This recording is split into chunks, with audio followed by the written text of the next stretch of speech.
Chapter 802. A slap in the face at the birthday party. _6. My God. She's so beautiful.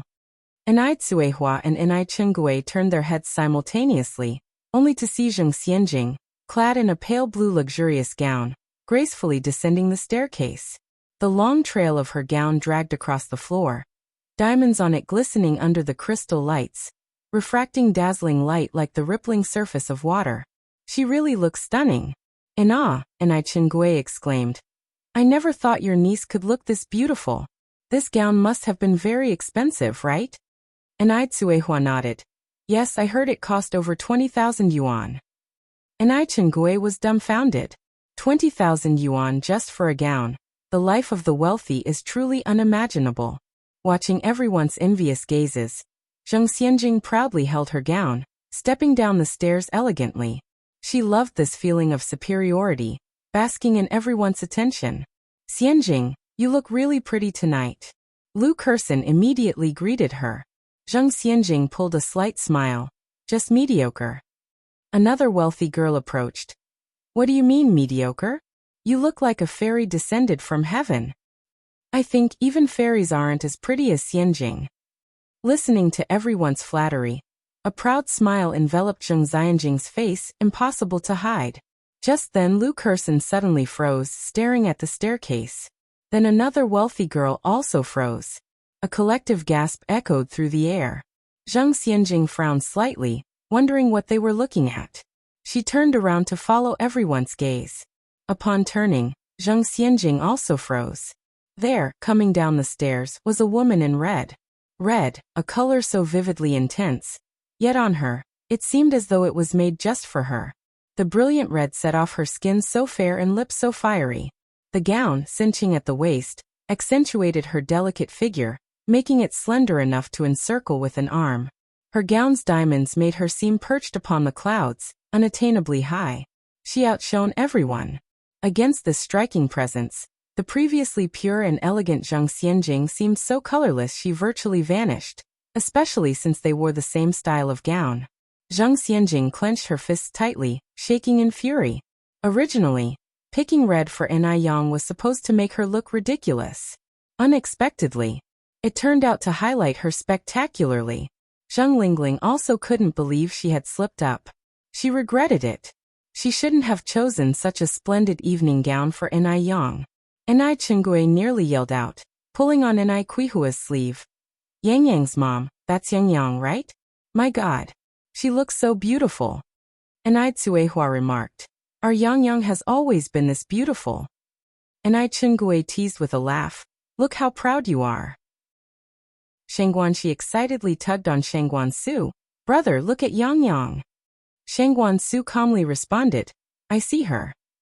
Enviously, Shang Guanxi said. I wish I could look as beautiful as Yang Yang. Shang Guansu glanced at her. Maybe in your next life.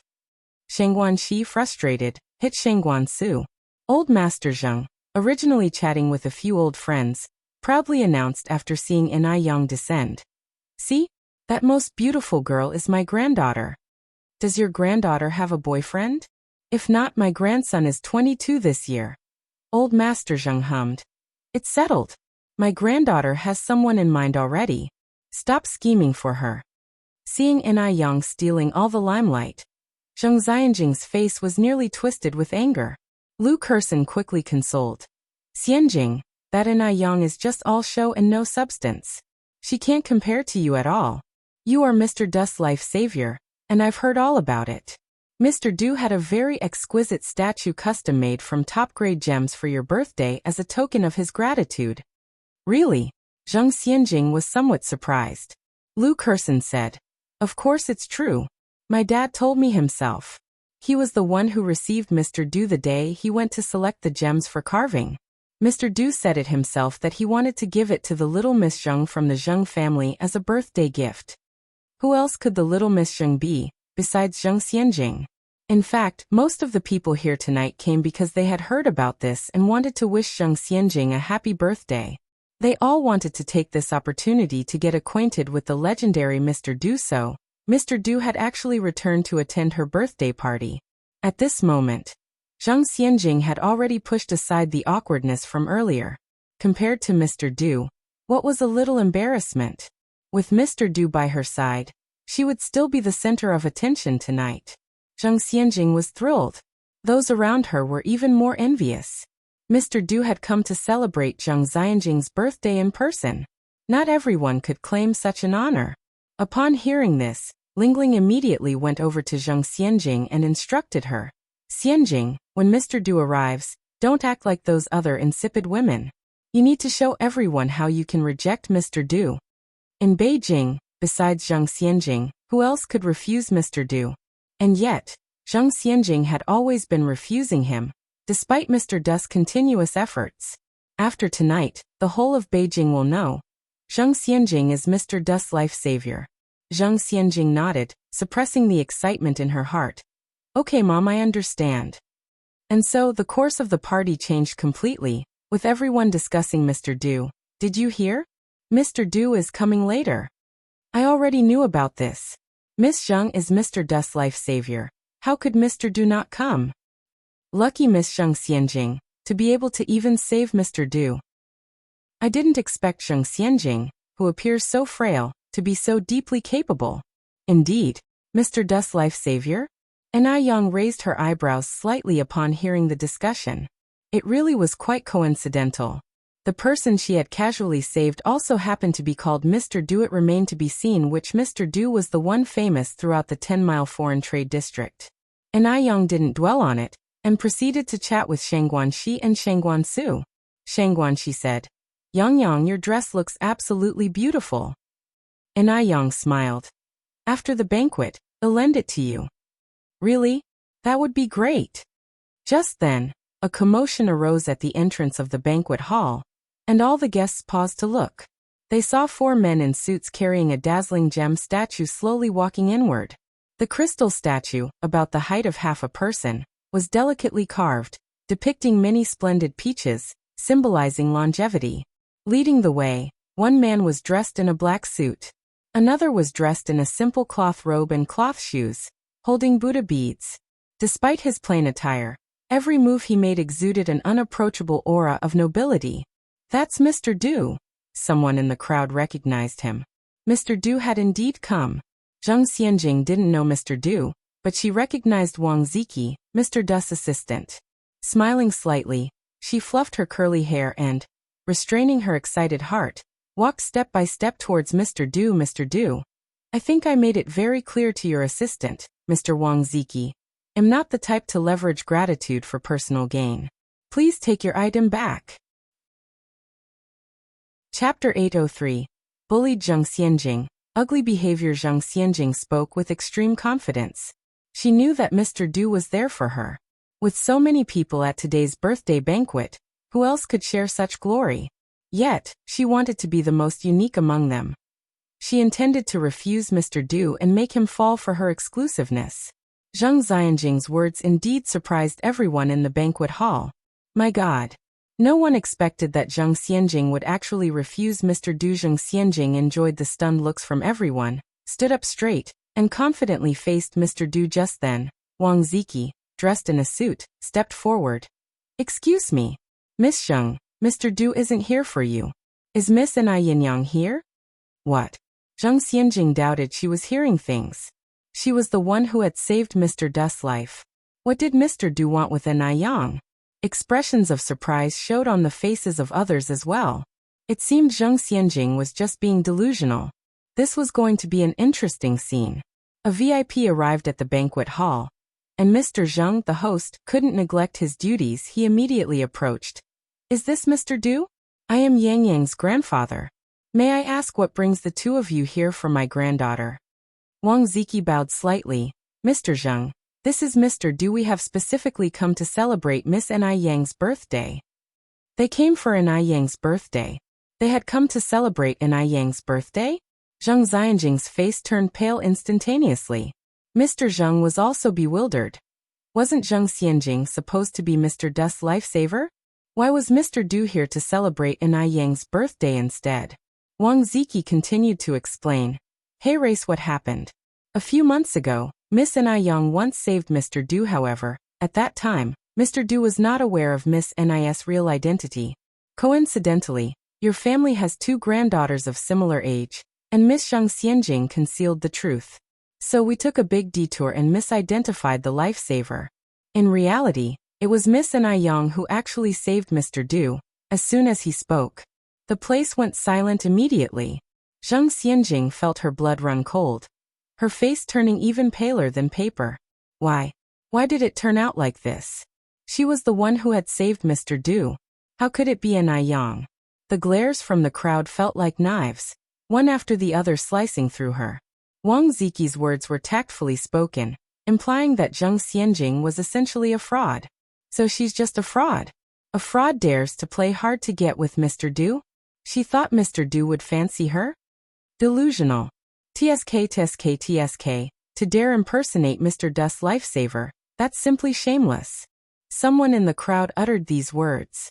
Embarrassment, humiliation, and awkwardness, all these emotions intertwined, and Zhang Xianjing could hardly stand still as cold sweat formed layers on her back. She wished she could just disappear into a crack in the floor. She felt like a complete clown, subject to everyone's criticism and ridicule. This also put Mr. Zhang in an awkward position. After all, Zhang Xianjing was his granddaughter, and he was profoundly disappointed in her. How could she do such a thing? Zhang Lingling had not expected the situation to take such a turn. She was enjoying the praises of everyone just a second ago, only for things to change abruptly. Zhang Lingling quickly steadied herself, walked over, and managed a faint smile. Mr. Du, there must be some mistake. Our Xianjing truly is your lifesaver. And Ai Yang is just a country girl. How could she possibly save you? Hearing this, Zhang Xianjing clung to Zhang Lingling's sleeve like grasping at the last straw. Yes. And Ai Yang was just an uncouth country girl. She couldn't steal her credit. It was she who was Mr. Du's true savior. It was her. At that moment, Mr. Du finally spoke. I wondered why Miss Zhang Xianjing would shamelessly claim this favor. It turns out she has such a great role model in her mother. With that, Mr. Du turned to Mr. Zhang. Mr. Zhang, you really need to sort out your family manners. Who was Mr. Du? Would he sit idly by while this mother and daughter insulted his lifesaver? He was a man of high position, whose presence alone exuded a compelling aura. Immediately, Zhang Lingling found herself speechless, her face turning from red to purple, overcome with shame. Chapter 804. Bullied Zhang Xianjing. Unsightly manners _2. She knew Zhang Xianjing wasn't the savior of Master Du, but she never imagined that the person who saved Master Du would be Ni Yang. That country bumpkin Ni Yang, what qualifies her? Previously, I must have been blind not to see the gem in front of me. Turns out, the real Miss Zhang is the one who saved Master Du's life. These two mother and daughter are shameless. At this point, they're still desperately struggling? Do they really think Master Du is a fool? That he can't recognize his own lifesaver? Master Zhang's face flashed a shade of embarrassment. You're right. My apologies for this farce. Please come inside, Yang is in there. While speaking, he motioned to the servants beside him. Hurry and take Madam and the young miss back to their room to rest. Under these circumstances, if Zhang Lingling and Zhang Xianjing continued to stay at the banquet, it would be utterly humiliating. Just a moment ago, the mother-daughter duo Zhang Lingling and Zhang Xianjing were the center of attention, and now, they had become the laughingstock. As she passed by Ni Yang, Zhang Xianjing's eyes were filled with nothing but hate and jealousy. What makes Ni Yang so special? Why should she take credit for what I did? Zhang Xianjing wished she could rush up and tear Ni Yang's face apart, but she managed to hold herself back. She had already been humiliated once. She couldn't allow it to happen a second time. Just wait. She will definitely have her revenge for today's events. Zhang Xianjing's face was deathly pale as she followed Zhang Lingling back to their room. However, the whispers behind her hadn't stopped. Especially those who had been looked down upon by Zhang Xianjing. They were now laughing until tears nearly flooded their eyes. I have to go back and tell Siyu the good news. She'll be so happy when she hears it. Who is Zhang Siyu? Zhang Siyu is the wealthy girl who was severely humiliated by Zhang Xianjing last time. Thinking of the mocking faces of those people, Zheng Xianjing was so furious she was about to explode. Xianjing, as long as Qingshan exists, there's no fear of no firewood. Zheng Lingling held on to Zheng Xianjing's hand. Zheng Xianjing clenched her teeth tightly and nodded her head. Shang Guanxi pulled on Enai Yang's hand and whispered, Zheng Xianjing really has some nerve to even dare impersonate Master Du's savior. Doesn't she realize who Master Du is, that a little girl could deceive him? Shang Guanxi had already seen what Enai Yang was capable of, so Enai Yang having rescued Master Du was not a surprise to her at all. Enai Yang swirled her wine in the tall glass, the liquid rippling in circles under the crystal light, oblivious to the fact that she had become the focal point of the entire hall's discussion. She's still too young, too naive, spoke Enai Yang in an indifferent tone. Shang Guanxi looked at Enai Yang in surprise. Yang, if I remember correctly, you're actually 2 years younger than Zheng Xianjing, aren't you? Enai Yang was even younger than Zheng Xianjing. Yet she was calling Zheng Xianjing a little girl. What was terrifying was that Shang Guanxi didn't feel any dissonance in her statement. Enai Yang shrugged slightly. Really? I thought she was the same age as me. Adorned in a dazzling red dress, she complimented the liquid in her glass. Her radiant smile was like a blooming flower, bringing to mind an idiom. A beauty so exquisite as jade. In her, there was an added brilliance of attractiveness, grace and elegance. Master Du raised his brow slightly. This young lady really was full of surprises. Miss Enai, said Master Du as he fingered his Buddha beads and approached Enai Yang. Mr. Du, Enai Yang glanced back slightly. Thank you for your birthday gift, you're too kind. It's the least I could do, said Master Du. You're my lifesaver after all. Enai Yang raised her glass. Hey, race to you. Thank you. Master Du grabbed a glass of red wine from the table and clinked glasses with Enai Yang. Happy birthday. The warmth of the alcohol spread down his throat, with an indescribable potency. Master Du glanced at the beautiful wine in surprise. Oh, and Enai Yang went on. This is my sister, Shang Guanxi. Sister Xiaoxi, this is Mr. Du. Master Du nodded. Miss Shangguan. Master Du. Shangguanxi had heard tales of Master Du's heroics since she was little. She didn't have the courage to address Master Du in the casual manner that Enai Yang did. Master Du, being a busy man, didn't stay long in the banquet hall.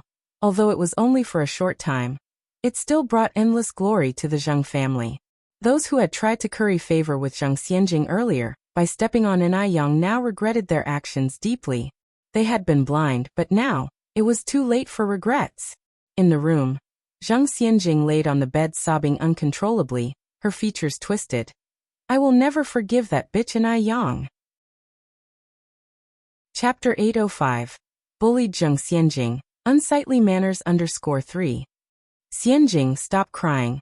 Zheng Lingling comforted her. She too hadn't expected such a thing to happen. She thought today Zheng Xianjing was going to be the highlight of the evening, but instead, she became the laughingstock of the whole event. Who would have thought that Enai Yang would turn out to be Mr. Du's lifesaver? Zheng Xianjing cried bitterly, and Sun Wu was also frustrated, chain-smoking. I told you long ago that your plan wouldn't work. When facing someone like Mr. Du, you should cling tightly to him. But the two of you insisted on playing hard to get. Now look, you've messed up and gained nothing for your efforts. He had even thought about becoming Mr. Du's father-in-law. Now it's all over. Everything is gone. Zheng Lingling scolded. Your daughter is like this, and you still have the mood to make sarcastic remarks. Are you still human? Zheng Xianjing cried. It's all that bitch Enai Yang's fault. She stole my thing. Clearly, I was Mr. Du's lifesaver. There must be something fishy going on. It was that bitch Enai Yang seducing Mr. Du. Definitely. Why did all the good things fall into Enai Yang's lap? Why was she the one who became the joke? Zheng Xianjing truly couldn't accept it. She just couldn't. She extremely loathed Enai Yang. Zheng Lingling said, Yes, Xianjing, you're right. That Enai Yang is the bane of our family of 3. First, she took our family fortune, and now even your credit. Don't worry, Mom won't let her get away with it. We still have a long way to go. Tonight, although the Zheng family had their moment, they also lost face. After the banquet ended, Master Zheng's expression was grim as he told the servant, Go and call down the madam and miss. Yes, the servant went upstairs to call them. Shortly after, Zheng Lingling and Zheng Xianjing came down from upstairs. The mother and daughter had changed into plain clothes, looking somewhat haggard, especially Zheng Xianjing, whose eyes were swollen from crying. "Father," Zheng Lingling took the initiative to speak. Master Zheng with a stern face said, "Explain this situation."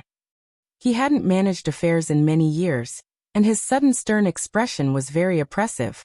Zheng Lingling continued, "Dad, this incident is all my fault. I didn't teach Xianjing well. If you want to blame someone, blame me. Xianjing is still young. Please don't blame her." "Young?" Master Zheng looked up at Zheng Lingling. "You have the audacity to say that? If I'm not mistaken, Yang is even 2 years younger than her. Look at her, and then look at Yang. Is this the daughter you've raised over the years?" Zheng Lingling turned pale. In what ways was Zheng Xianjing inferior to Inai Yang? Just because she wasn't as seductive as Inai Yang? This biased old man. He never doubted Inai Yang. Without even investigating, he assumed it was Zheng Xianjing's fault. If this continued, it wouldn't be long before their family of 3 would be kicked out of the house. Zheng Lingling clenched her fingers. Thud. Zheng Xianjing knelt down. "Grandfather, I'm sorry, it's my fault. I let greed cloud my judgment. I shouldn't have boasted about being Mr. Dust's lifesaver, causing our Zheng family such disgrace. You can beat or scold me." Master Zheng then said, "Bring the family discipline." "Yes." The servant bowed and went upstairs to fetch the family discipline. The Zheng family's discipline was a leather whip, as thick as an adult's forefinger, which would certainly bruise and break the skin when lashed. Zheng Lingling got a fright, her face turned pale. Zheng Xianjing was frail. How could she withstand such a thick whip? Indeed, one wouldn't know to cherish if not their own blood. If it were Inai Yang, would Master Zheng have allowed someone to bring such a thick whip? Today, Zheng Xianjing made such a mistake, and if she didn't suffer some consequences, Master Zheng couldn't justify it to the outside world. Moreover, the child really did need to be disciplined, otherwise, who knows what she might become. Master Zheng raised the whip and lashed it down on Zheng Xianjing. Zheng Xianjing, terrified, tightly closed her eyes. Bang! The whip was so painful that Zheng Xianjing cried out in pain. She had been pampered since she was a child and had never experienced such beating.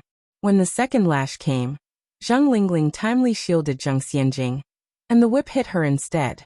When Master Zheng was angry, Mrs. Zheng stayed silent, just watching the mother and daughter by the side. Chapter 806. Bullied Zheng Xianjing, Unsightly Manners _4. Between these 2 women, one was raised by her own hands. The other she watched grow up from childhood. At this moment, old Madame Zheng looked somewhat distressed and raised her hand to hold old Master Zheng's hand. Since the child already knows her mistake, let's forgive her this time. Zheng Lingling quickly said, "Daddy, Xianjing knows she was wrong. Please spare Xianjing this once." Old Master Zheng threw down the whip. "Remember not to make the same mistake again." No matter what, Zheng Xianjing was still his granddaughter, and actually old Master Zheng felt somewhat reluctant to punish her. Thank you, Dad. Thank you, Dad." Zheng Lingling went on. Xianjing quickly thanked Grandpa. "Thank you, Grandpa." Old Master Zheng let out a sigh. "A prodigal who returns is more precious than gold. Get up now." Old Madame Zheng immediately helped the mother and daughter up from the ground. The old woman felt sorry for her daughter and granddaughter, but she ignored the malicious hatred to the extreme in the depths of Zheng Xianjing's eyes. Back in the room, Zheng Lingling applied medicine to Zheng Xianjing's back, and Zheng Xianjing said, "Mom, I feel like we're like a dog raised by the Zheng family. They beat us when they want, scold us when they please, and occasionally when they're happy, they throw us a couple of bones." Zheng Lingling's complexion changed. "Xianjing, let's endure a bit longer." They had both endured for so many years. What did this moment of suffering matter to them? The next morning, Zheng Xianjing seemed like a different person. Her face no longer bearing the previous arrogance. Even her clothing was not as bright as before. Her overall demeanor had become much more low-key. To outsiders, Zheng Xianjing's behavior seemed like a sincere act of repentance. But Inai Yang knew that things were far from that simple. "Sister, I'm sorry." Zheng Xianjing called out to Inai Yang's retreating figure, and offered an apology. Inai Yang smiled faintly. "It's okay." Since someone was willing to act, she would accompany her in the act. She loved to act the most. Zheng Xianjing then asked, "Sister, you're not mad at me anymore?" Enai Yang took Zheng Xianjing's hand, the corners of her mouth curving into shallow dimples. "To err is human. As a sister, how could I blame you?" Zheng Xianjing's mouth curled into a sneer. She had originally thought Enai Yang had some great ability, but it appeared she was just a fool. Sister? Did Enai Yang really consider her as a sister? Utterly foolish. This time, Zheng Xianjing planned to slowly push Enai Yang into an abyss, from which she would never be able to climb back up. Zheng Xianjing continued, "Sister, if you see Teacher Du, please tell him for me that it wasn't intentional what happened, I just didn't know how to begin." If Enai Yang could seduce Teacher Du, why couldn't she? To bring down Enai Yang, she had to start with Teacher Du. She would let Enai Yang bring about her own downfall. So this was the real motive. Enai Yang's lips curved into a slight smile. "Sure, sister, I will pass on the message." Zheng Xianjing's thoughts spun, and she continued, "Could I trouble you to keep an eye on Teacher Du's whereabouts for me?" Enai Yang nodded. "Of course." "Then it'll be trouble you, sister," said Zheng Xianjing. "As you should." Enai Yang's tone was light. The Zheng family waters ran deep, and to uncover the truth, Enai Yang needed to first heal Zheng Xiyu. In fact, she was almost fully versed in the 13 needles of hell, but lacked the final step, which she needed to discuss with her teacher. After dealing with Zheng Xianjing, Enai Yang rode her bike to her teacher's house. The weather was gradually getting hotter, and very unusually for her, Enai Yang was not wearing a cheongsam today, but a white lantern sleeve blouse with black wide-leg trousers. The lantern sleeve blouse was designed by Enai Yang herself and made by a tailor. It combined modern fashion elements with classic ones, and since it was tailored, it fitted her perfectly. The waist-pinching style suited her especially well. Her soft hair cascaded down her back, stirring with the breeze, looking very beautiful. When Enai Yang arrived at her teacher and his wife's home, the old couple were having breakfast. Although Enai Yang had already eaten, she still joined the old couple for a few bites. After eating, Enai Yang began to discuss the 13 needles of hell with her teacher. Teacher Wang said, Yang, you've been very diligent with these 13 needles of hell lately. Tell your teacher honestly, have you encountered some trouble? The 13 needles of hell were very dangerous, and Enai Yang was worried her teacher might be concerned or try to stop her, so she said, I'm just curious, teacher. You're overthinking it. What kind of trouble could I possibly encounter? Chapter 807. Bullied Zheng Xianjing, Unsightly Manners _5. Really? Old Wang was somewhat incredulous. Really? Enai Yang nodded. Seeing that Enai Yang didn't seem to be lying, Old Wang didn't press further but said instead, to tell you the truth, I'm quite curious about these Ghost Palace 13 needles. When two medicine fanatics got together, they entered a state of obsession, completely unaware even when someone came to the house. Actually, there's an acupoint song for the Ghost Palace 13 needles, but because the Grandmaster feared outsiders would secretly learn it, it was never recorded in medical texts. It's been passed down orally from one generation of disciples to the next. Master, what is the acupoint song? I'd like to hear it. Enai Yang said as she casually picked up a brush, gathered her hair up, secured it at the back of her head, revealing a stretch of fair and graceful neck, her whole being radiated with the vibrancy of youth. It's been too long, and I've forgotten. Old Wang stroked his beard.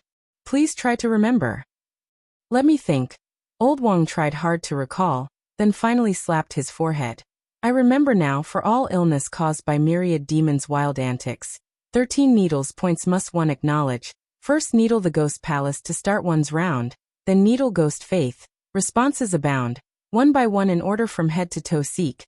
Men start from left, women from right. First needle's place in the center. Ghost Palace is correct. Left needle in and right needle out. This is the Grandmaster's brilliant secret. Mad and malignant spirits all will desert. This was the acupoint song for the Ghost Palace 13 needles.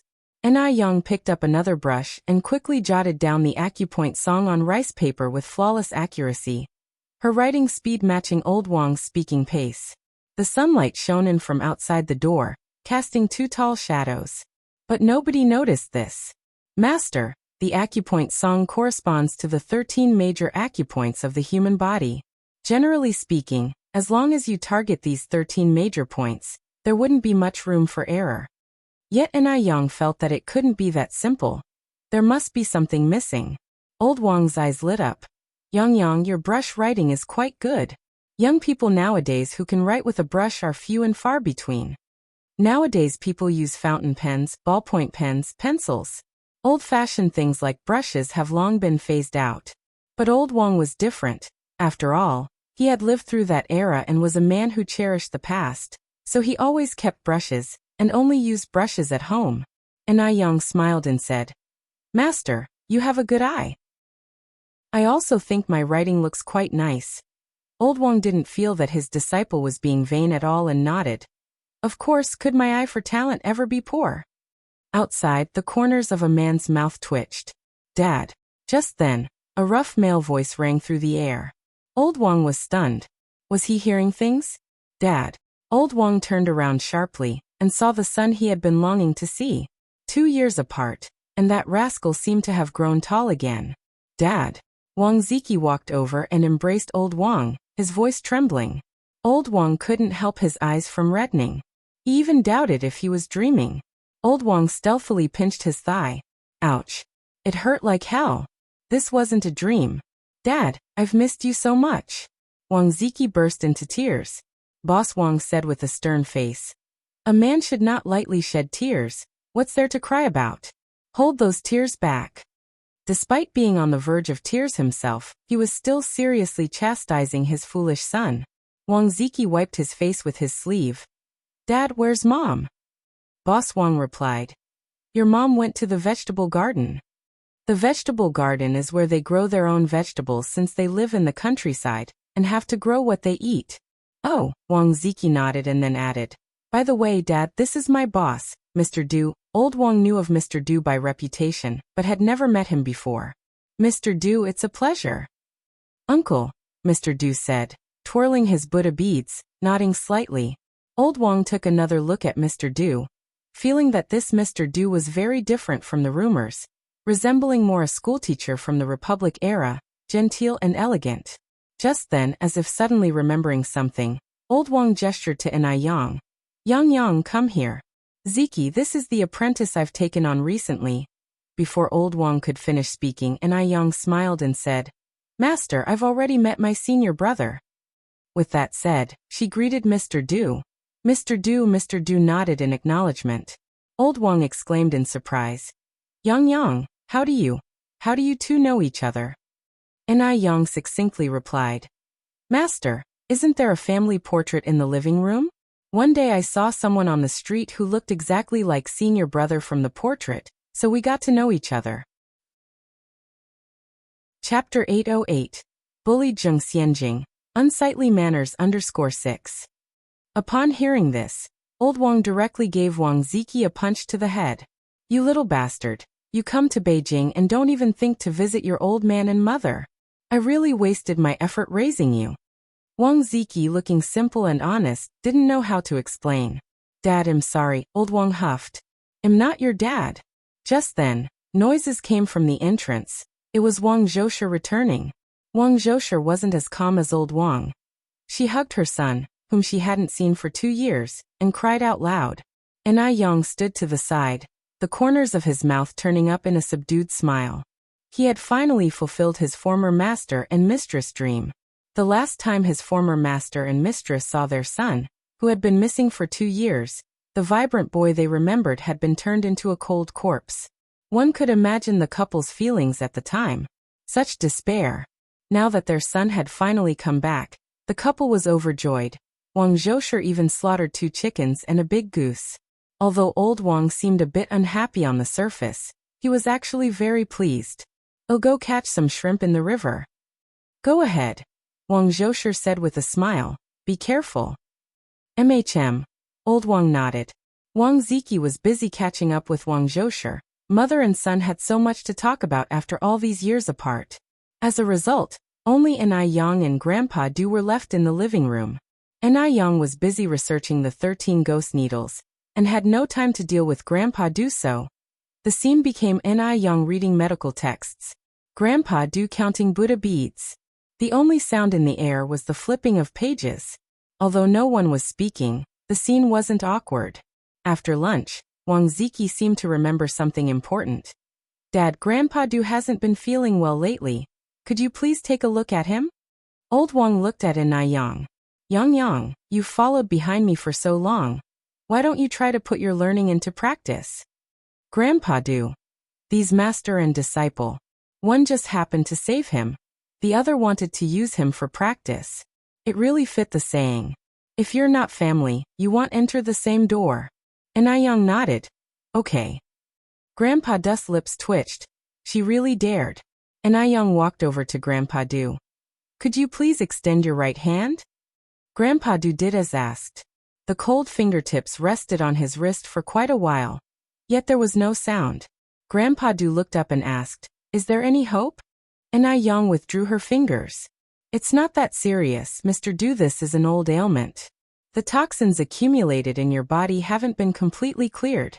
Just a couple of prescriptions should alleviate the fatigue. Grandpa Do slowly retracted his hand and straightened his sleeves. Then ill trouble, Miss Ni.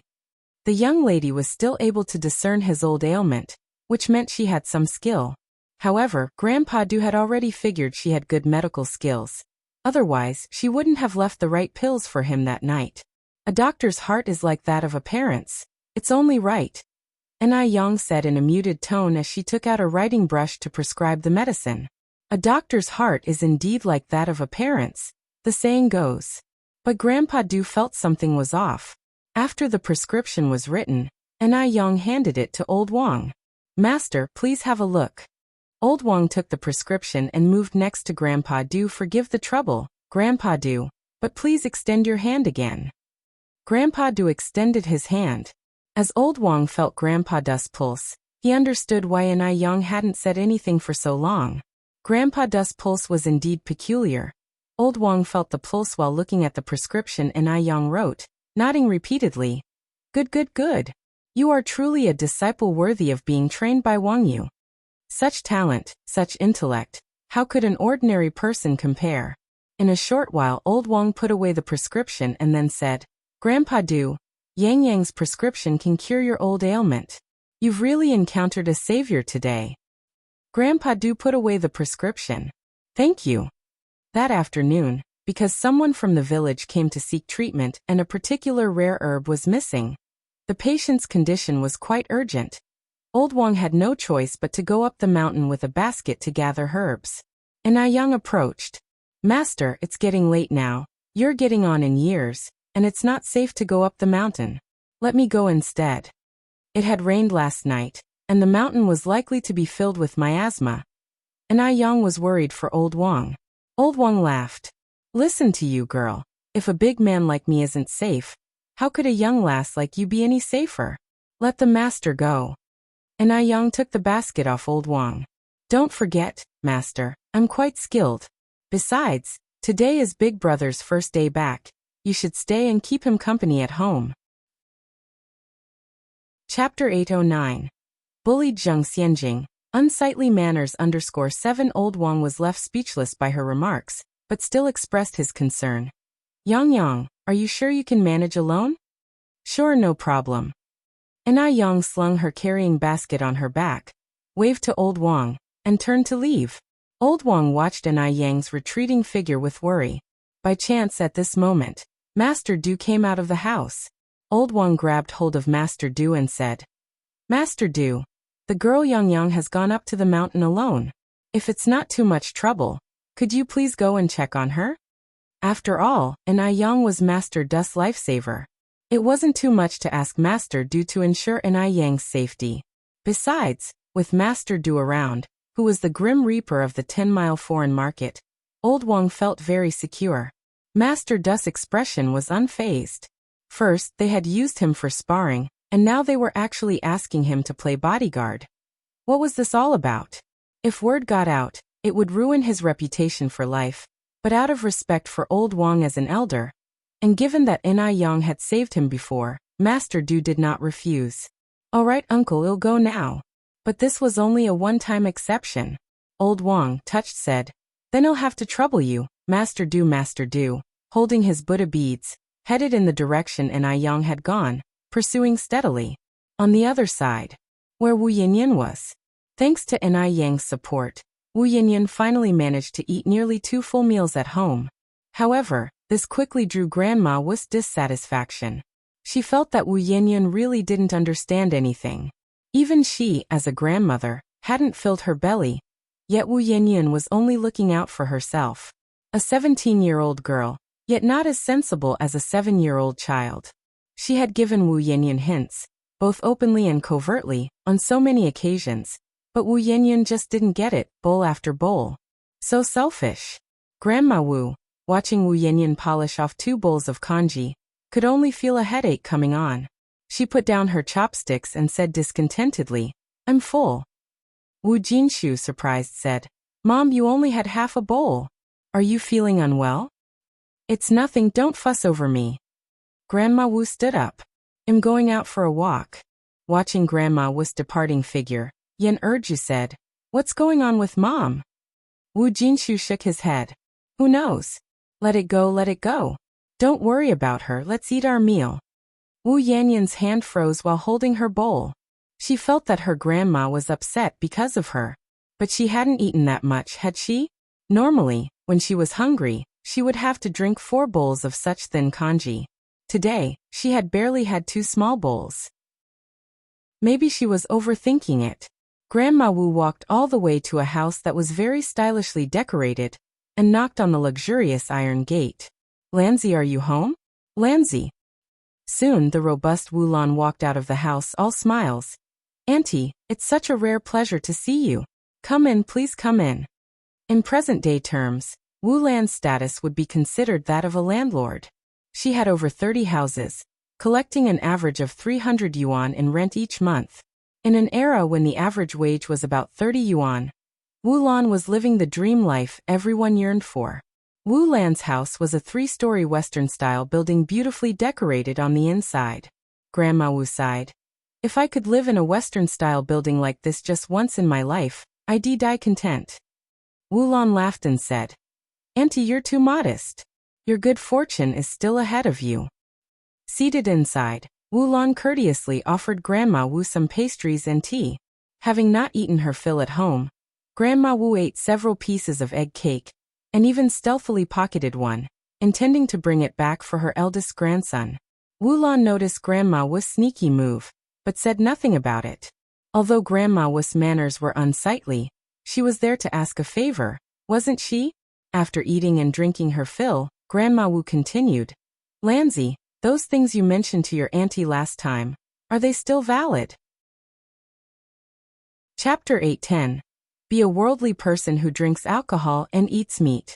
Hearing this, Wu Lan's smile brightened even more. "Of course it counts. Auntie, have you made up your mind?" Grandma Wu hesitated, then said, "I still need to think it over." Wu Lan then picked up another egg cake and stuffed it into Grandma Wu's hand. "Auntie, you really should think it over. My brother has such good conditions.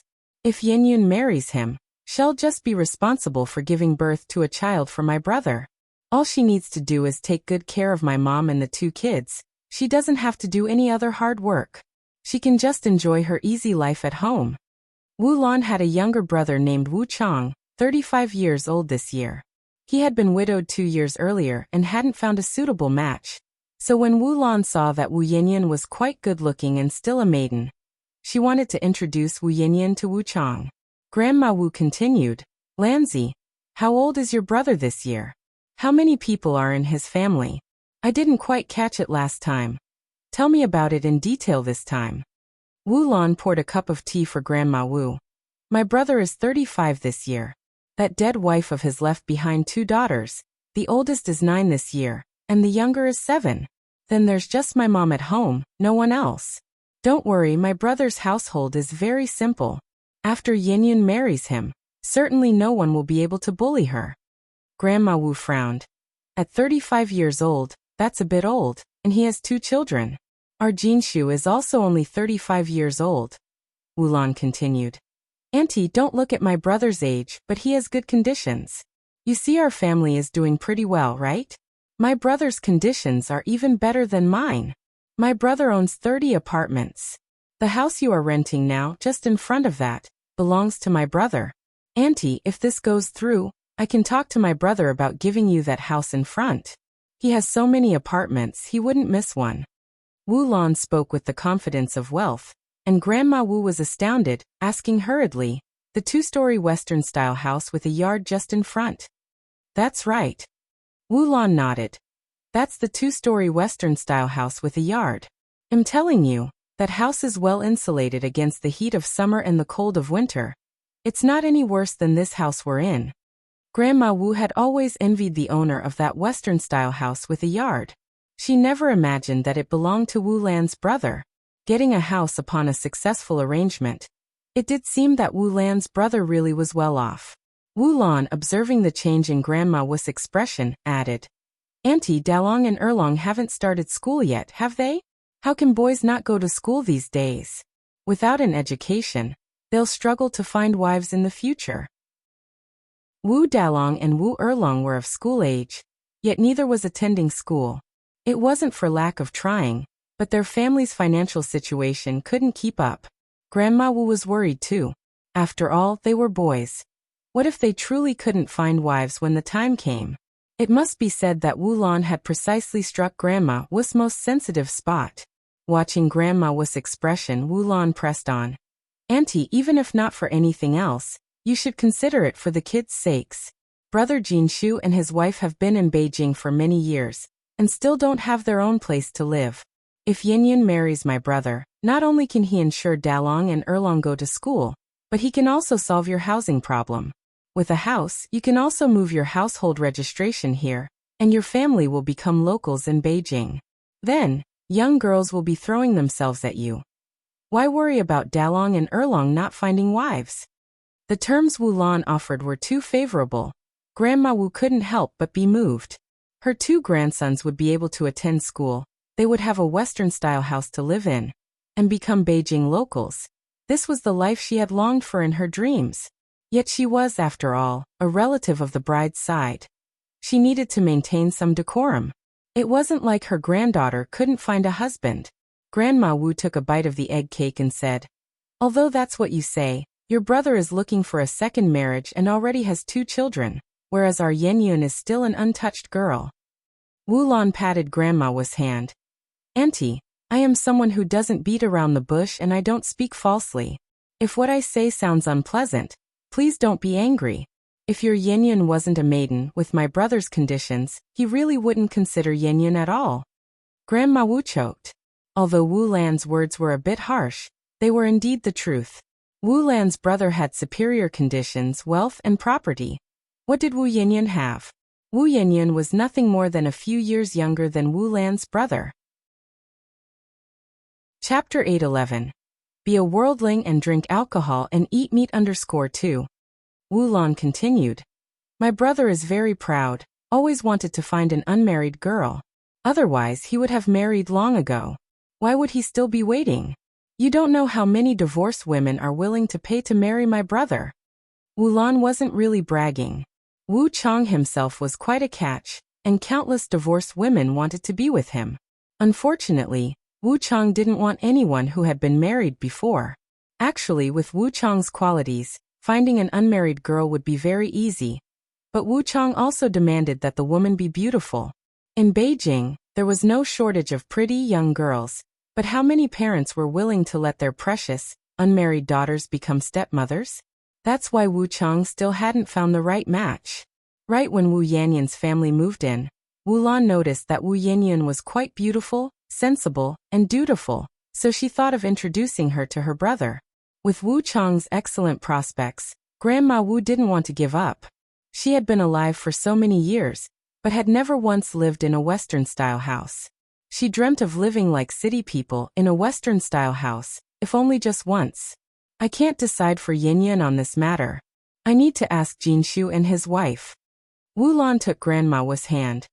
Auntie, you are Yanyun's biological grandmother. How come you don't have the final say in this matter? Grandma Wu sighed. How can I make the decision for the 2 of them? Wu Lan went on. Then you must go back and have a serious talk with brother Jinshu and your sister-in-law. If you miss this opportunity, there won't be another. I'm only mentioning this because your family has rented our house for so long. We're practically family. I wouldn't even consider outsiders. Not just anyone can marry my brother. Grandma Wu stood up. All right, let's leave it at that for now. I'm heading back. I'll walk you out. Wu Lan escorted Grandma Wu to the gate. Grandma Wu's bounded feet moved slowly. A journey that ordinary people could complete in 15 minutes took her over 40 minutes to reach home. Upon arriving home, Wu Yinyun was washing dishes in the kitchen. Yan Erju was breastfeeding her child, while Wu Jinshu was feeding the ducks in the yard. These ducks were freshly caught, still fluffy and yellow. Wu Jinshu fed them and said, "Eat up, little ducks. Whether our 3 kids can go to school depends on you." Grandma Wu approached. "You're counting on these ducks to pay for the kids' schooling?" Wu Jinshu nodded, his face full of longing. "Mom, don't underestimate these ducks. There are 10 of them. Once they grow up, they'll become big ducks. The big ducks will lay eggs and hatch more ducklings, and then we can sell them for money, right?" These 10 ducklings had cost the couple nearly all their savings, which were only possible thanks to the 13 yuan Ni Yang had given them last time. Otherwise, they barely scraped by each month, with no spare cash to buy ducklings. Grandma Wu chuckled. "Waiting for these ducklings to grow up, lay eggs, and hatch new ones will take ages. You might be able to wait, but the children can't. Come with me. I need to talk to you." Wu Jinshu put down the dipper and followed Grandma Wu into the house. Grandma Wu glanced outside before closing the door. Wu Jinshu asked, puzzled, "Mom, what do you want to talk about? You're being so secretive." Grandma Wu pulled Wu Jinshu to sit down and her eyes quickly became red-rimmed. "Jinshu, you're not well, and we have so many kids to support, plus this old lady dragging you down. It's been hard on you these years." "Mom, what are you talking about? Dragging me down? You're my mother. It's only right for me to take care of you. And I don't feel burdened at all. I have sons and daughters, a wife and a mother. I feel luckier than anyone. The rich have their joys, and the poor have theirs." Wu Jinshu was content with his life, never feeling overburdened or complaining. Grandma Wu wiped away her tears. "Yet I just can't help but feel for you." Wu Jinshu was 35. Wu Lan's brother Wu Chong was also 35. Wu Chong had money and a house, everything. What did Wu Jinshu have? He didn't even have the money to send his kids to school. So young and already in poor health. Every parent feels for their child. "Mom, you're overthinking it. I'm living a good life. What is there to feel sorry for?" Wu Jinshu helped Grandma Wu dab her tears. Chapter 8:12. Be a worldling and drink alcohol, and eat meat _3. After crying for a while, Grandma Wu took 2 egg cakes out of her pocket. "Here, take these, have a good nourishment, but don't give them to anyone else." Grandma Wu had gotten a total of 4 egg cakes, with 2 earmarked for Wu Dalong and Wu Erlong. "Mom, where did you get these?" Yin asked. Egg cakes sold for more than 1 yuan per pound on the street, which their family couldn't afford. "They were from Wu Lan," Grandma Wu replied, adding, "Wu Lan is a kind-hearted good person." Wu Jinshu also had a favorable impression of this landlord. When they initially rented the house, Wu Lan had even given them a 2 yuan discount. Wu Jinshu said, "You eat them, Grandma. I'm still young, I don't need them." Grandma Wu sternly said, "If I tell you to take them, just take them. I've already eaten." Upon finishing her sentence, Grandma Wu continued, "Jinshu, having so many kids at home isn't a solution. Yin is not that young anymore. Maybe we should consider finding a good family for her to marry into. Our circumstances aren't great. Finding her a good family could allow her to lead a comfortable life." "No way." Wu Jinshu immediately objected. "Yin is only 17 years old this year. How can we talk about marriage? I want her to continue studying. A girl sooner or later will have to get married. What's the use of studying so much?" Grandma Wu persisted. In the past, girls her age already had several children. Grandma Wu's thinking had been deeply ingrained from the old society. How could it be changed easily? Wu Jinshu said, "The past is the past and now is now, Mom. Men and women are equal now. Besides, Teacher Zhao said Yinyan is a promising student, and she's bound to get into a good university. I would go to any length to ensure Yinyan gets an education. Yinyan had always been in school until the Wu family could no longer afford the tuition, which is why she had dropped out to take care of children at home. The teacher had made countless home visits to get Yinyan back to school, but the family was just too poor. Grandma Wu sighed. We don't have enough money for our own sons to attend school. And now we're pushing to send a girl to school? Honestly, I wonder whether this father is really related by blood. Wu Jinshu frowned slightly and lowered his voice. Mom, didn't we agree not to bring this up anymore? Why are you starting again? Yinyan was not the biological daughter of Wu Jinshu and Erju. Wu Jinshu and Erju had been married for over a year without having children. Until the second year, when Erju, while chopping wood in the mountains, found newborn Yinyan, whose umbilical cord hadn't even been cut. This was also the origin of Yanyan's name. She was the one Erju encountered. Another reason was that a wandering Taoist said Yanyan was the reincarnation of a fortunate star from heaven, capable of bringing new opportunities to the Wu family and ensuring the continuation of their family line, which is why she was named Yanyan. Meat and Chinese characters combined the surname of the husband and wife, making her full name Wu Yanyan. Interestingly, when Yanyan was 8 years old, Erju indeed became pregnant and smoothly gave birth to Wu Dalong. When Yanyan was 11, Erju gave birth to Wu Erlong, and last year to Wu Xiaolong. The births of these 3 children one after another made the couple very happy, and their fondness for Yinyan grew as well. They believed it was Yinyan who had brought these new opportunities to the Wu family. Do you think I want to bring this up? I mentioned it because it seems you've even forgotten your own sons. Grandma Wu grabbed Wu Jinshu's hand. Jinshu, I'm 67 this year, and who knows when my time will come. If I don't see Dalong and Erlong going to school and your family living in a small Western-style house before I go, I won't be at peace. As long as the family is healthy and happy, it doesn't matter where we live, Mom. You really don't need to worry about this, Wu Jinshu said. Upon hearing this, Grandma Wu felt her nose twitch and started crying again. You keep saying you want to honor me. Is this how you honor me? Everyone else's parents are living in small Western-style houses, and here am I, staying in this dark, haunted place. People aspire to move up. Water flows downhill. Do you think I don't want to live in a small Western-style house? Your father died early, and it was I who brought you up single-handedly, carrying you through the Great Famine. I chewed on tree barks and ate clay. Think about it. When did I ever let you and your sister eat such things? A child doesn't know the parent's heart. A child doesn't know. Grandma Wu's spouse had died early, leaving her to raise 2 children alone. Chapter 8:13. Be a worldling and drink alcohol and eat meat _4. Being a woman with bound feet, she couldn't handle heavy labor. Over those years, to bring up her 2 children, she endured every hardship imaginable. Wu Jinshu knew his mother had suffered a great deal inside. Mom, it's my fault for being useless, for not having the ability to get you a nice Western-style house to live in.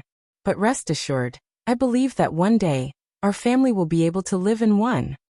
Grandma Wu wiped away her tears. Will you burn one for me when I die? Living in a Western-style house is easier said than done. With the current economic situation of Wu Jinshu and Yan Erju, dreaming of a Western-style house was like waiting till the cows come home. Wu Jinshu helplessly replied. Mom, don't talk like that, it's bad luck. Grandma Wu continued. All I'm asking is for Yinyan to get married. Go and ask around. Let everyone judge whether what I'm asking as a grandma is too much. Does any family's girl not get married? Does any family's boy not take a wife? What, is your daughter made of gold or something? That she won't get married in this lifetime? Wu Jinshu sighed. It's not about not getting married, the thing is Yinyan is still too young. She's already 17, not 7. Grandma Wu retorted. And you're not even her real father. You've done enough by raising her all these years. With a helpless sigh, Wu Jinshu said, My dear mother, why do you keep bringing this up? In my heart, Yinyan is as much my own daughter as Dalong, Erlong and Xiaolong. I'm her real grandma, aren't I? Grandma Wu said. The way you talk makes me sound like an evil grandmother. I just want her to get married for her own good. Given our situation, staying with us is just suffering. She would be better off getting married early and enjoying life. I'm thinking of her well-being. How great are the circumstances at Wu Chang's house. Once Yin marries into that family, she would be able to enjoy the good things in life, not just for herself, but she would make things better for her own family too. Wu Jinshu stood up and headed outside. Mom, don't bring this up again in the future. Yin will always be my daughter. I'm going out to feed the ducks. Jinshu. Grandma Wu grabbed hold of Wu Jinshu's sleeve. Jinshu, listen to me. I really found her a good match. The boy's family owns over 30 houses, and he even promised me that once the deed is done, he would give us one. The house in front of our place, the 2-story Western-style one with a yard. You always say how nicely it's been constructed, right? Wu Jinshu shook off Grandma Wu's hand and said softly, no matter how nice the house is, I would never trade my daughter for it. How could that be considered trading? We are marrying off a daughter, said the exasperated Grandma.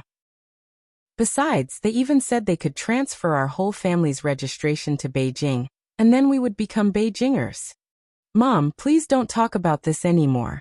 Even if you do, I will never agree. This is absolutely impossible. Wu Jinshu himself might not be Yan's biological father, but he and Yan Erju had raised her with their own hands. She might not be his own flesh and blood, but he cherished her just the same. He couldn't bring himself to do such a thing.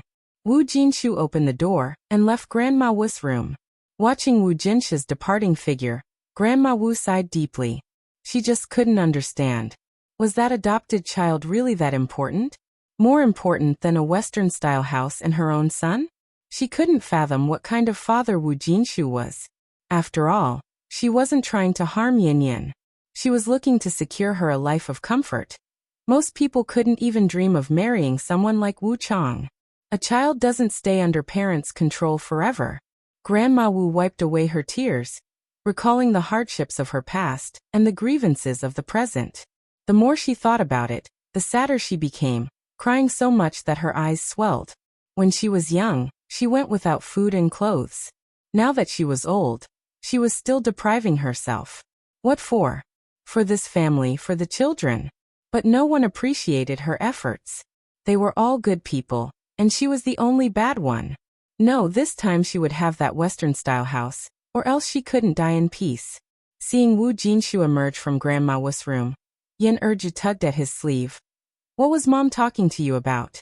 It seemed so secretive, with the door shut and all. To avoid friction between mother-in-law and daughter-in-law, of course, Wu Jinshu couldn't tell the truth. He pulled out 2 egg cakes from his pocket. You know how my mom is. She's always worried that I'm suffering. Someone gave her 2 egg cakes, and she insisted on giving them to me. You take them to eat. I'm a grown man.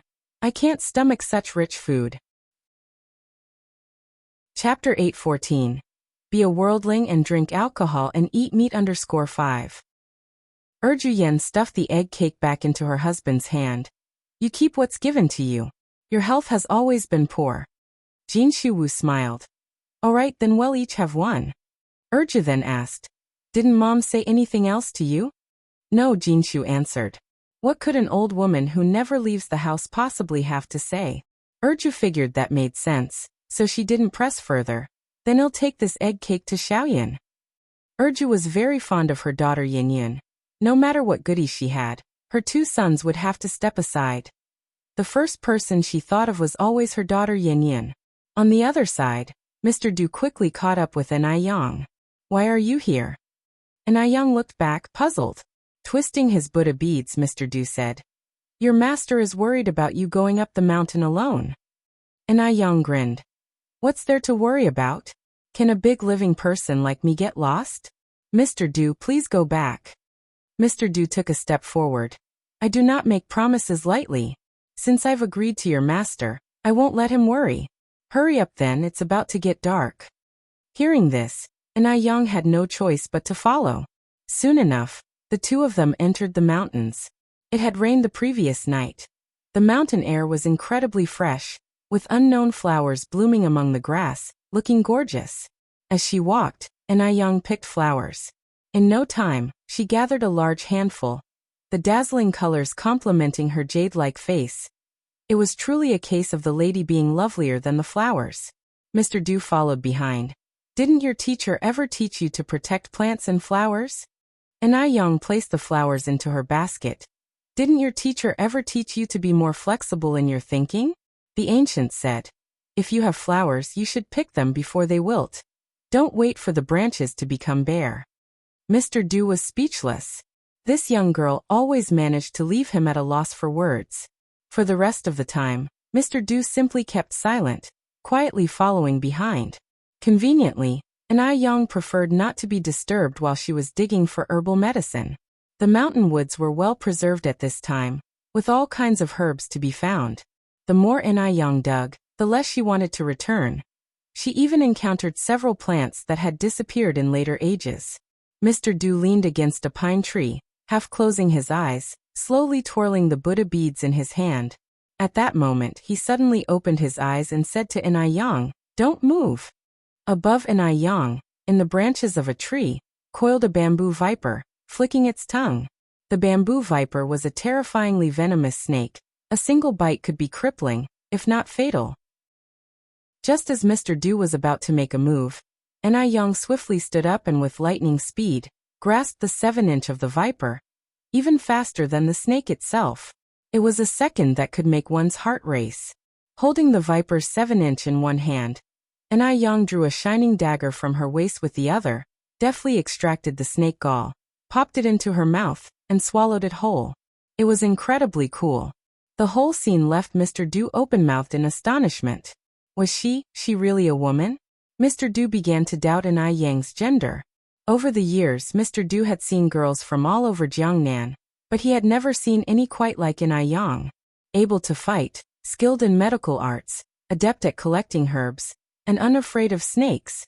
And then to swallow a snake gall whole. Are these things that a girl should do? Yet Anai Yang had done just that.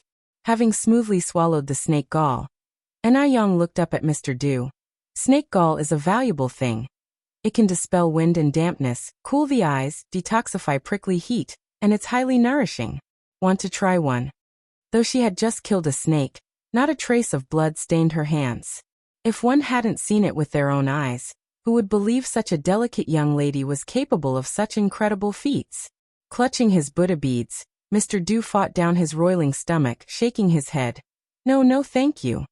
Seeing Mr. Du's pale face, Anai Young laughed. Are you really the Mr. Du who's feared by both men and ghosts in the foreign districts? Is it so scary to swallow a snake gall? Mr. Du. On the way down the mountain, Anai Young caught a wild chicken with shiny feathers. Just when Mr. Du thought Anai Young would comment on the chicken's beauty, she directly said, "This beautiful wild chicken will make the most delicious roasted chicken." Mr. Du's mouth twitched. Why on earth did Master Wang ask him to protect Anai Young? Chapter 8:15. Be a commoner, drink alcohol and eat meat _6. The protected ones should be the small animals in the mountains. Fortunately, Anai Young only came to pick some herbal medicine. If Anai Young lived in the mountains year-round, wouldn't she scare away all the small animals? While walking, Anai Young suddenly stopped. Master Du did not expect her to stop so abruptly and bumped right into a human wall, nearly falling as his steps wavered. A pale hand quickly grabbed his wrist and then just as swiftly let go. Watch where you're going. Master Du steadied himself. What happened? Anai Young looked around. It seems we're lost. By this time, the sky had gradually darkened, and various sounds of small animals echoed through the forest, which would certainly make anyone with a faint heart tremble with fear. Master Du, who had plenty of outdoor experience, said, "It's the ghost hitting the wall." Anai Young massaged her temples. What should we do? Master Du remained unperturbed, playing with his Buddha beads. Now we can only wait until the sun comes out tomorrow morning to leave. Anai Young sighed and took off her backpack. Then that's the only option. Master Du looked at Anai Young bewildered. Ghost hitting the wall. Aren't you afraid? A normal young lady hearing ghost hitting the wall wouldn't react so indifferently. Anai Young sat down against a pine tree. What's there to be afraid of? It's not like there are real ghosts. The mountains harbored miasma, and it was pitch black all around. Encountering ghosts hitting the wall was quite normal. Actually, ghosts hitting the wall isn't really about ghosts, it's just a phenomenon. Biology had already provided a definite answer. When people lose their sense of direction, everything around them appears circular, so they keep going around in the same place. They can only wait for the sun to come out in the morning to regain their sense of direction. Master Du chuckled. You seem to know quite a bit. That I do. And I Young replied unabashedly. Master Du played with his Buddha beads and remained silent. And I Young took a water bottle out of her backpack, took several gulps, and then turned to Master Du. Are you thirsty? After walking half a day in the mountains, how could he not be thirsty? But sharing a water bottle between a man and a woman, that seemed somewhat improper. Just then, an I Young tossed him a bright red fruit. This wild fruit is full of water and quenches thirst very well. Master Du paused, then accurately caught the wild fruit. Thank you. And I Young continued. If one isn't enough, there are more in the backpack. Where did they come from? Master Du asked. I picked them while I was gathering herbal medicine, and I Young replied. Master Du bit into a wild fruit. Crunch. Indeed, the fruit was very juicy and crispy, it tasted great. As darkness deepened, an I Young pulled a shiny bead out of her pocket and placed it on a branch, instantly lighting up the area. A good item indeed. It was far better than an electric light.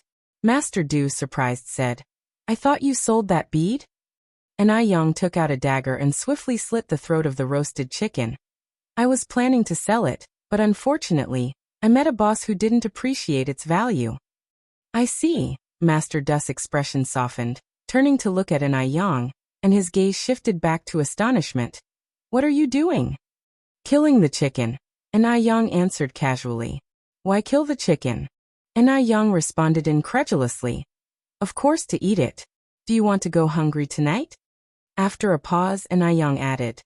Do you know how to make a fire? There was no shortage of twigs all over the mountain. I don't have matches, Master Du said. You don't smoke? An I Young asked. Grandpa Du shook his head. Not smoking is good, An I Young continued. Then do you know how to start a fire by rubbing sticks together? Rubbing sticks together to start a fire. Grandpa Du, with a bewildered look on his face, said, I'm not a caveman. Then do you know how to kill a chicken? An I Young asked again. I'm not a butcher either, Grandpa Du replied. Though Grandpa Du had extensive wilderness experience, it didn't mean he knew how to do everything. Moreover, whenever he was in the wilderness, there were always plenty of people around him, so there was no need for him to do anything himself. An I Young, speechless, said, How come you don't know how to do anything? Grandpa Du, I'm not omnipotent. An I Young slightly raised her eyebrows. Then can you eat? Grandpa Du. An I Young, with a look of disdain, said, Forget it, I'll do it myself. Self-reliance ensures abundance. Grandpa Du. Soon the air was filled with the sizzling sound of fat dripping and the distinctive aroma of roasted chicken. Grandpa Du hadn't imagined that the principle of creating fire by rubbing wood sticks was actually real. He was even more surprised that An I Young could roast a wild chicken so deliciously in the wilderness. The bright flames reflected a pair of shallow eyes. She propped her chin with one hand and held a stick with the other, focusing entirely on the oil-sputtering roasted chicken.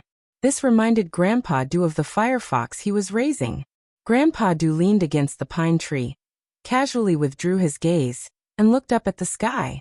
The sky was filled with brilliant stars, the splendid Milky Way, where the cowherd and the weaver girl stared at each other from afar.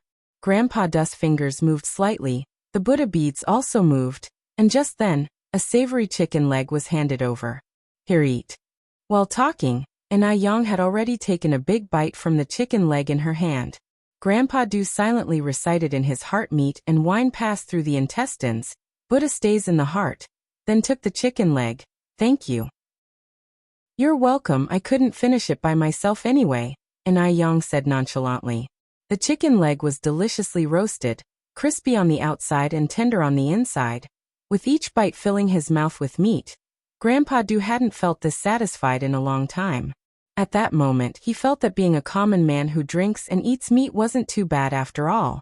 After finishing the roasted chicken, An I Young sighed. I wonder if my master and mistress are worried. After all, she hadn't returned for the night. They probably aren't, Grandpa Du said. Why? And Ah Young turned to look at Grandpa Du. Grandpa Du, twirling the Buddha beads, said, I think, when Mr. Wang asked me to come with you, he already anticipated the ghost hitting the wall.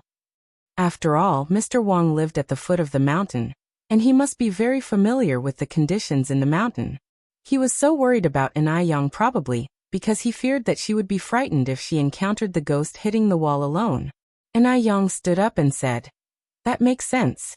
I won't talk anymore. I'm going to sleep. Grandpa Du was momentarily taken aback. Where was she going to sleep? Before Grandpa Du could react, An Ah Young efficiently climbed up a tree and lay on the trunk, her arms crossed. Good night. However, as she lay down, her hair accidentally caught on a branch. Snap! A calligraphy brush fell by itself. Thousands of black hairs cascaded down instantly, spilling over the tree trunk. And beneath the black hair was a face delicately stunning. An Ah Young had no choice but to sit up from the tree trunk, and looking down at Grandpa Du, she extended her hand. Trouble you to pick up the calligraphy brush for me. Grandpa Du bent down to pick up the brush and tossed it up. An Ah Young caught the calligraphy brush precisely. Thanks. No trouble, Grandpa Du replied, his facial expression unchanged. Chapter 8:16. The Truth.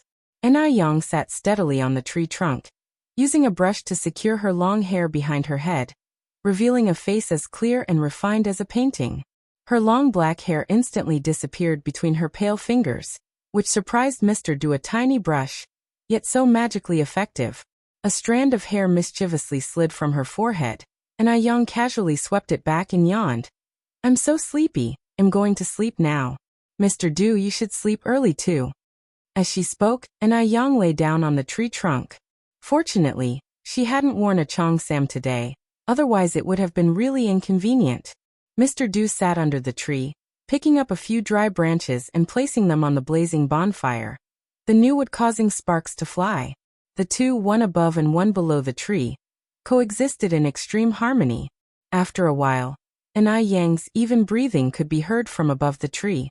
Actually, there were still many large wild animals in the mountains at this time, but because of the bonfire burning here, no wild animals dared to approach. Mr. Du lazily leaned against the tree trunk, half squinting his eyes, twirling Buddha beads in his hand. It was unclear whether he was asleep or not. Yet, the bonfire below the tree kept burning until daybreak. Time passed, and in the blink of an eye, it was the next morning.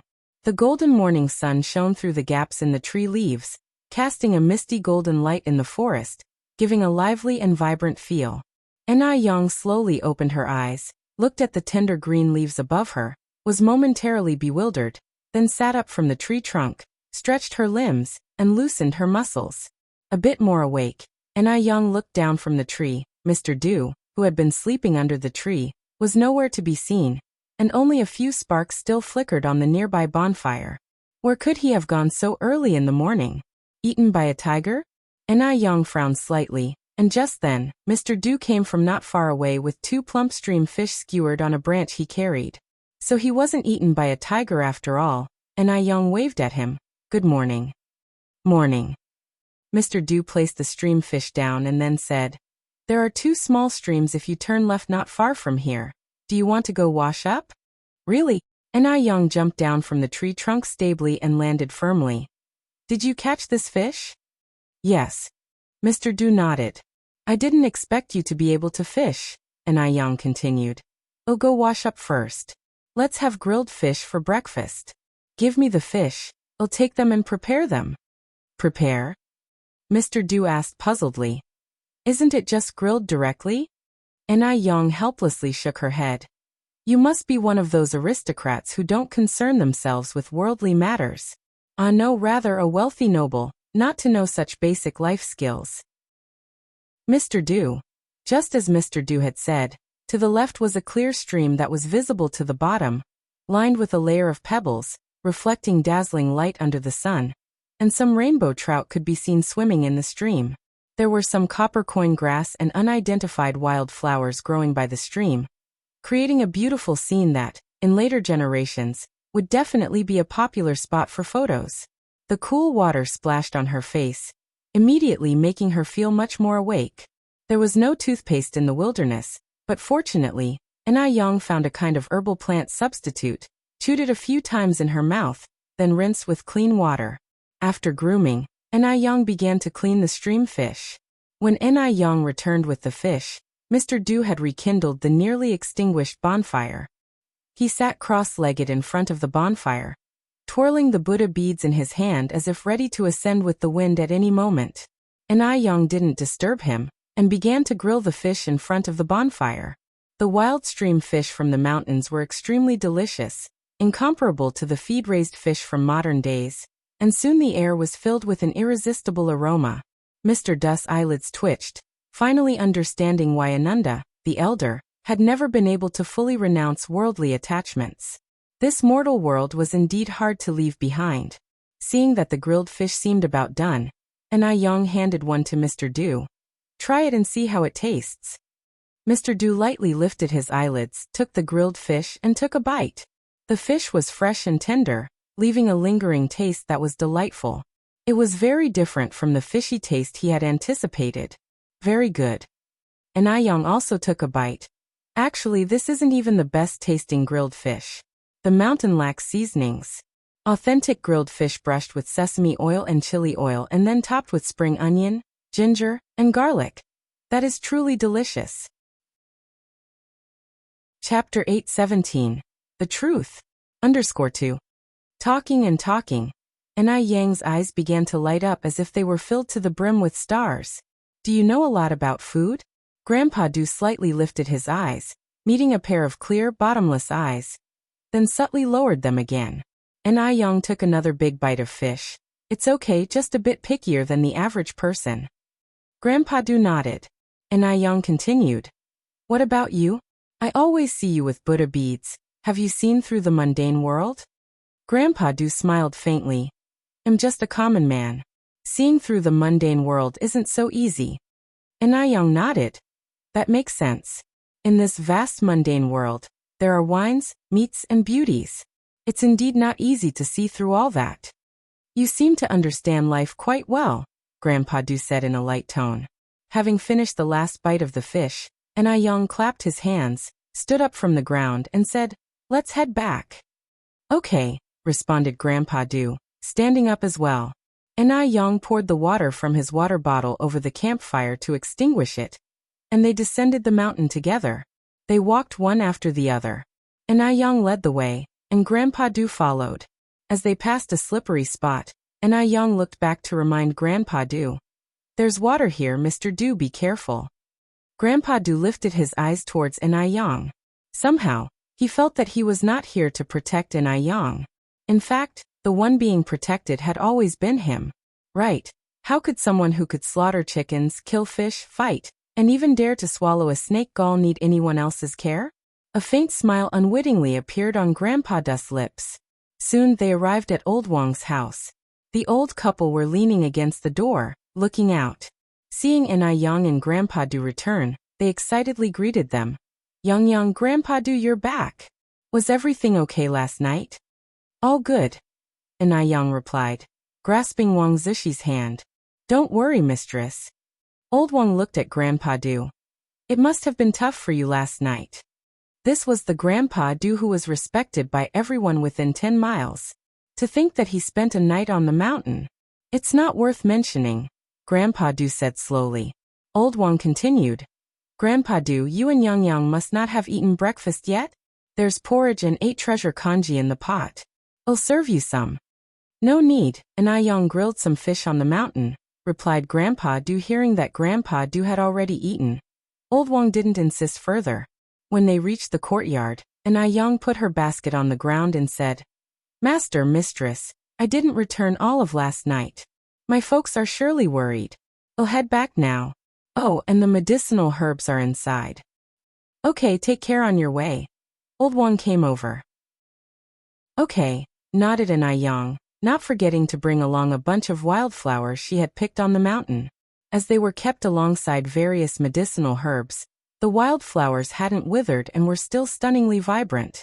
Before leaving, Anai Young didn't forget to greet Wang Ziki and Grandpa Du. Elder brother, Mr. Du, I'm heading back first. Grandpa Du nodded slightly. Be careful on your way. Wang Ziki said, Goodbye, junior sister. Anai Young looked back and waved at them. Goodbye. Anai Young had come by bike, placing all the wildflowers in the front basket, stepped on the petals, and like a freed butterfly, she disappeared down the narrow path ahead. After a while, Grandpa Du and old Wang said their farewells. Wang Ziki said, Grandpa Du, should I see you off? No need, I can make my way back, Grandpa Du replied. You rarely get a holiday, spend some quality time with your parents. But, Wang Ziki looked a bit worried. It's all right. Grandpa Du gestured with his hand. Wang Ziki continued, Then let me walk you to the junction. This time Grandpa Du didn't refuse. The car couldn't reach the foot of the mountain, so Grandpa Du had to walk to the main road. When Wang Ziki returned, Wang Zhosher said, Your Grandpa Du truly cares about his subordinates. Wang Ziki nodded in agreement. Yes, our Grandpa Du is very kind. Old Wang scoffed lightly. Kind? What kind of kindness? If he was really that kind, he wouldn't have waited so long to give Ziki a holiday. Wang Zhosher, pulling on Wang Ziki's sleeve, added, Don't listen to your dad. By the way, Ziki, has Grandpa Du mentioned a wife? If not, introduce him to your second aunt's cousin. Every elder has the heart of a matchmaker, always the first to think of keeping good prospects within the community. Chapter 8:18. The Truth. _3. Wang Zhosher said without speaking, Do you really think things are that wonderful? Do you think Du Yi could take a fancy to Xiangqin? It doesn't cost anything to talk about it, Wang Zhosher said with a smile. Xiangqin isn't ugly, what if Du Yi took a liking to her? Ziki, I think Du Yi is quite affable and has a good temperament. Try and mention it to Xiangqin, will you? Good temperament? Affable? A twitch tugged at the corner of Wang Ziki's mouth. If his mother saw the dark side of Du Yi, she probably wouldn't make such a comment. Seeing that Wang Ziki was silent, Wang Zhosher became unhappy. What's wrong with you, child? Mum is talking to you. Does Du Yi have a wife or not? Xiangqin is your cousin, and yet you're not taking this to heart at all. Only then did Wang Ziki react. Du Yi only has 2 concubines, no official wife. Concubines? Wang Zhosher thought she was hallucinating. How long has it been since liberation, and your Du Yi actually still has 2 concubines? Ziki, are you sure you're not mistaken? Wang Ziki shook his head. Du Yi is not a citizen of China, so the laws of China do not apply to him. Not only does he have 2 concubines, but both of them are strikingly beautiful. Considering Xianqin's circumstances, I don't know if she could even become the 3rd concubine. How could someone with 2 concubines possibly set his eyes on her niece, Xiangqin? So Wang Zhosher didn't entertain any more wild thoughts. Continuing, Wang Zhosher said, Forget it, Ziki, let's pretend I never said anything. However, Du Yi seems so refined and cultured, yet he's quite a playboy. It's really surprising that he has 2 concubines. Does he have any children? Wang Ziki continued. Du Yi doesn't have any children at the moment. Having 2 concubines and yet no children. That's really strange. Under normal circumstances, there should be at least dozens of children. Wang Zhosher asked, Is there a problem with Du Yi in that regard? Wang Ziki touched his nose. It probably isn't that. Wang Zhosher narrowed her eyes. I believe it's definitely something wrong with your Du Yi. Otherwise, those 2 concubines wouldn't be without children. Unable to continue the conversation, Wang Ziki said, I'm going to help Dad dry the herbal medicine. When Anai Yang got home, she happened to meet Anai Tsuehua and Shengguan Dehui hurrying out. Dad, Mum, where are you going? Anai Yang parked her bike on the side. Anai Kuihua's eyes lit up and she immediately ran over, grabbing Anai Yang's wrist. Yang, you're back. Where did you go last night? You kept your dad and me up all night. Shengguan Dehui said. If you had come back any later, your mum and I would already be at the police station by now. If it weren't for the rule that one cannot report a disappearance until 24 hours have passed, they would have already called the police. Anai Yang said very apologetically, I'm sorry, Dad, Mum, for making you worry. I went to my master's place, got held up with something. There's no phone service up in the mountains. It won't happen again next time. Shangguan Dehui continued. It's fine as long as you're okay, let's go inside. Enayang nodded and followed Shangguan Dehui and Enai Tsuehua inside. Because they didn't want to worry the old couple, Enai Tsuehua and Shangguan Dehui didn't tell grandfather Zheng and grandmother Zheng that Enayang had not come home all night, instead telling them that Enayang had gone to a classmate's house to play. Little Enayun saw Enayang returning, and with a swoosh, she jumped out of grandmother Zheng's arms. Sister's back. Little Yunyun. Enayang picked up little Enayun. Chirp chirp Yang. Duo flew in from the window and landed on Enayang's shoulder. Yang. Was that Yang call from Duo just now? Enayang looked at Duo with delight. Duo, can you talk now? Duo rubbed its little head against Enayang's chin. Yang. So Duo really could talk now. Grandfather Zheng and grandmother Zheng were also very surprised. This little bird is so smart. Enai Tsuehua came over to tease Duo. Duo, say it again. Yang. Duo called out with its voice raised again. Enai Tsuehua laughed as well. Then call out Yunyun. Yang. Indeed, Duo could talk, but it didn't say everything, it only knew Yang. Zheng Xianjing came downstairs and, looking at this joyful family scene, her eyes filled with resentment. This was her home. This was where she had lived since she was a child, so why should these people take it over? Chapter 819. The Truth. _4. And that dead bird. It screeches all day long, annoying me to death. Just wait, one day it will turn into a real dead bird. Sister Xianjing. Little Enayun, who liked Zheng Xianjing more, ran over to her with her little short legs. Sister Xianjing, have some candy. This was little Enayun's favorite candy. Usually she wouldn't give it to anyone except Enayang. Thank you, Yunyun. Zheng Xianjing's face was full of smiles as she took the candy. Little Enayun reached out her hand to Zheng Xianjing. Sister hug. A hug. If you asked Zheng Xianjing who she hated most in this family, little Enayun was certainly one of them. Because the Zheng family's old master and old mistress really adored this wretched girl too much. Zheng Lingling had told her that when she was young, the old master wouldn't even glance at her. But now he took little Enayun out for a walk every day. His kindly appearance seemed like he had turned into another person. Was this wretched girl doing this on purpose? Did she know that she hated her, and that's why she came running over to be hugged? Did she think she was some great treasure? That everyone in the Zheng family had to revolve around her? Zheng Xianjing suppressed the overwhelming jealousy and picked up little Enayun. Yunyun is so cute. Although she called her cute, her eyes were filled with venom. Little Enayun looked at Zheng Xianjing, then struggled to get down. Let me down, I want down. Zheng Xianjing put down little Enayun. Little Enayun quickly ran over to Enayang. Sister hug. Enayang bent down and picked up little Enayun. Little Enayun was so scared that she tightly wrapped her arms around Enayang's neck, whispering, Sister, I'm scared. Don't be afraid. Enayang soothed little Enayun gently.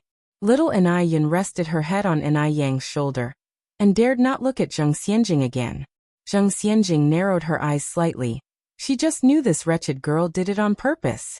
She did it on purpose, making the old master and old mistress dislike her. Damn wretch. Zheng Xianjing clenched her fists, but a smile crept onto her face as she continued. Yang is back. Last night you didn't come home. Auntie and uncle were so worried. From now on you must let everyone know where you're going. Otherwise, the family will be very anxious, won't they? Enayang nodded. Yes, you're right, Sister Xianjing. Seeing that the old master and old mistress had no reaction to this conversation, Zheng Xianjing became even more furious. If it had been her staying out all night, the old mistress would surely have scolded her. But now that it was Enayang, she had no reaction at all, not even pretending to care. That was the difference between a real granddaughter and an outsider. Enayang, not bothering with Zheng Xianjing, went upstairs with little Enayun to see Zheng Suyu. She had almost figured out the 13 ghost points, and the next task was to heal Zheng Suyu, the only person who knew the truth. Ever since Wu Jinshu rejected Grandma Wu yesterday, she had fallen ill in bed today, huffing with anger. Wu Yinyan came to bring Grandma Wu lunch. Grandma, time to eat. Seeing Wu Yinyan enter, Grandma Wu immediately turned around, her back facing Wu Yinyan. I'm not hungry, take it back. She couldn't face Wu Yinyan right now. Seeing her made her think of that small Western-style house with a courtyard in front. That should be the Wu family's house, but now, others were living there. Grandma Wu felt her heart clenching in pain. Wu Yinyan sighed. You should eat a little, otherwise, your body won't hold up. You go out, Grandma Wu said. Just then, footsteps sounded outside. Mom! Mom! Hearing this voice, Grandma Wu suddenly forgot everything, sat up from the bed. Jin, I'm here. In here. A neatly dressed middle-aged woman came in from outside. Mom, why are you sleeping in the middle of the day? This woman was Grandma Wu's younger daughter, Wu Jinjin. Wu Jinjin's fate was relatively good. She married a local man from Beijing, and their life was quite decent. Although their life was acceptable, they could only fend for themselves. Wu Jinjin was a filial daughter who often bought delicious foods to visit Grandma Wu. Wu Yinyan immediately politely greeted, Hello, Aunt. Wu Jinjin nodded, Yinyan. After speaking, she continued, Yinyan, why don't you go out and play with your brothers? They'll take care of Grandma. All right. Wu Yinyan nodded and walked towards the door. Chapter 820. The Truth. _5. Wu Jinjin closed the door after Yinyan left and immediately took out 2 chicken legs wrapped in oil paper from her bag. Mom, these are the chicken legs I saved especially for you. You should eat them while they're still warm, and make sure none of those kids see them. Having chicken legs, Grandma Wu certainly didn't want to eat them herself. She wanted to save them for Wu Jinshu and her 2 grandsons. Although her son was somewhat disobedient, she was still a mother. How many mothers would hold a grudge against their son? Grandma Wu carefully put away the chicken legs. I just had dinner and can't eat any more right now. I'll save them for later. Wu Jinjin did not know Grandma Wu's cautious thoughts and continued. Mom, what's going on with you? Lying in bed in the middle of the day, are you feeling unwell? Speaking of this, Grandma Wu sighed deeply. It's like this. Grandma Wu recounted the entire story to Wu Jinjin without missing a word. Wu Jinjin, surprised, said, Such a great opportunity and my brother disagrees? Wu Lan's family conditions in high society might only be considered ordinary, but compared to families like Wu Jinjin's and Wu Jinshu's, they were definitely wealthy. For Yinyan to marry into such a family would be marrying above her status. Grandma Wu said, That stubborn brother of yours, he says he won't sell his daughter. Wu Jinjin grabbed Grandma Wu's hands. Mom, you can't listen to my brother on this. While you're still here, you should be the one calling the shots. Not to mention Yinyan isn't even my brother's biological child. Even if she were, marrying into such a well-off family would be a huge stroke of luck for her. If it were someone else, they might not even be able to marry so high. Grandma Wu sighed. The man is as old as your brother and already has 2 daughters. Your brother probably feels pity for Yinyan marrying into a family and becoming a stepmother. Being a stepmother is not easy these days. Wu Jinjin said. What about being a stepmother? Who you marry is who you marry. Rather than marrying some poor guy, it's better to marry someone with good conditions and later become a wealthy lady. Times have changed. Back in the day, decent families' daughters still became concubines to landowners and rich merchants. There were even old men at 80 marrying 18-year-old girls. At only 35, he's not old at all. In Wu Jinjin's eyes, these weren't problems at all. If she hadn't married, she would have even considered marrying in place of Yinyan. She was sick of struggling through poverty, which is why she had promptly found a local man from Beijing to marry.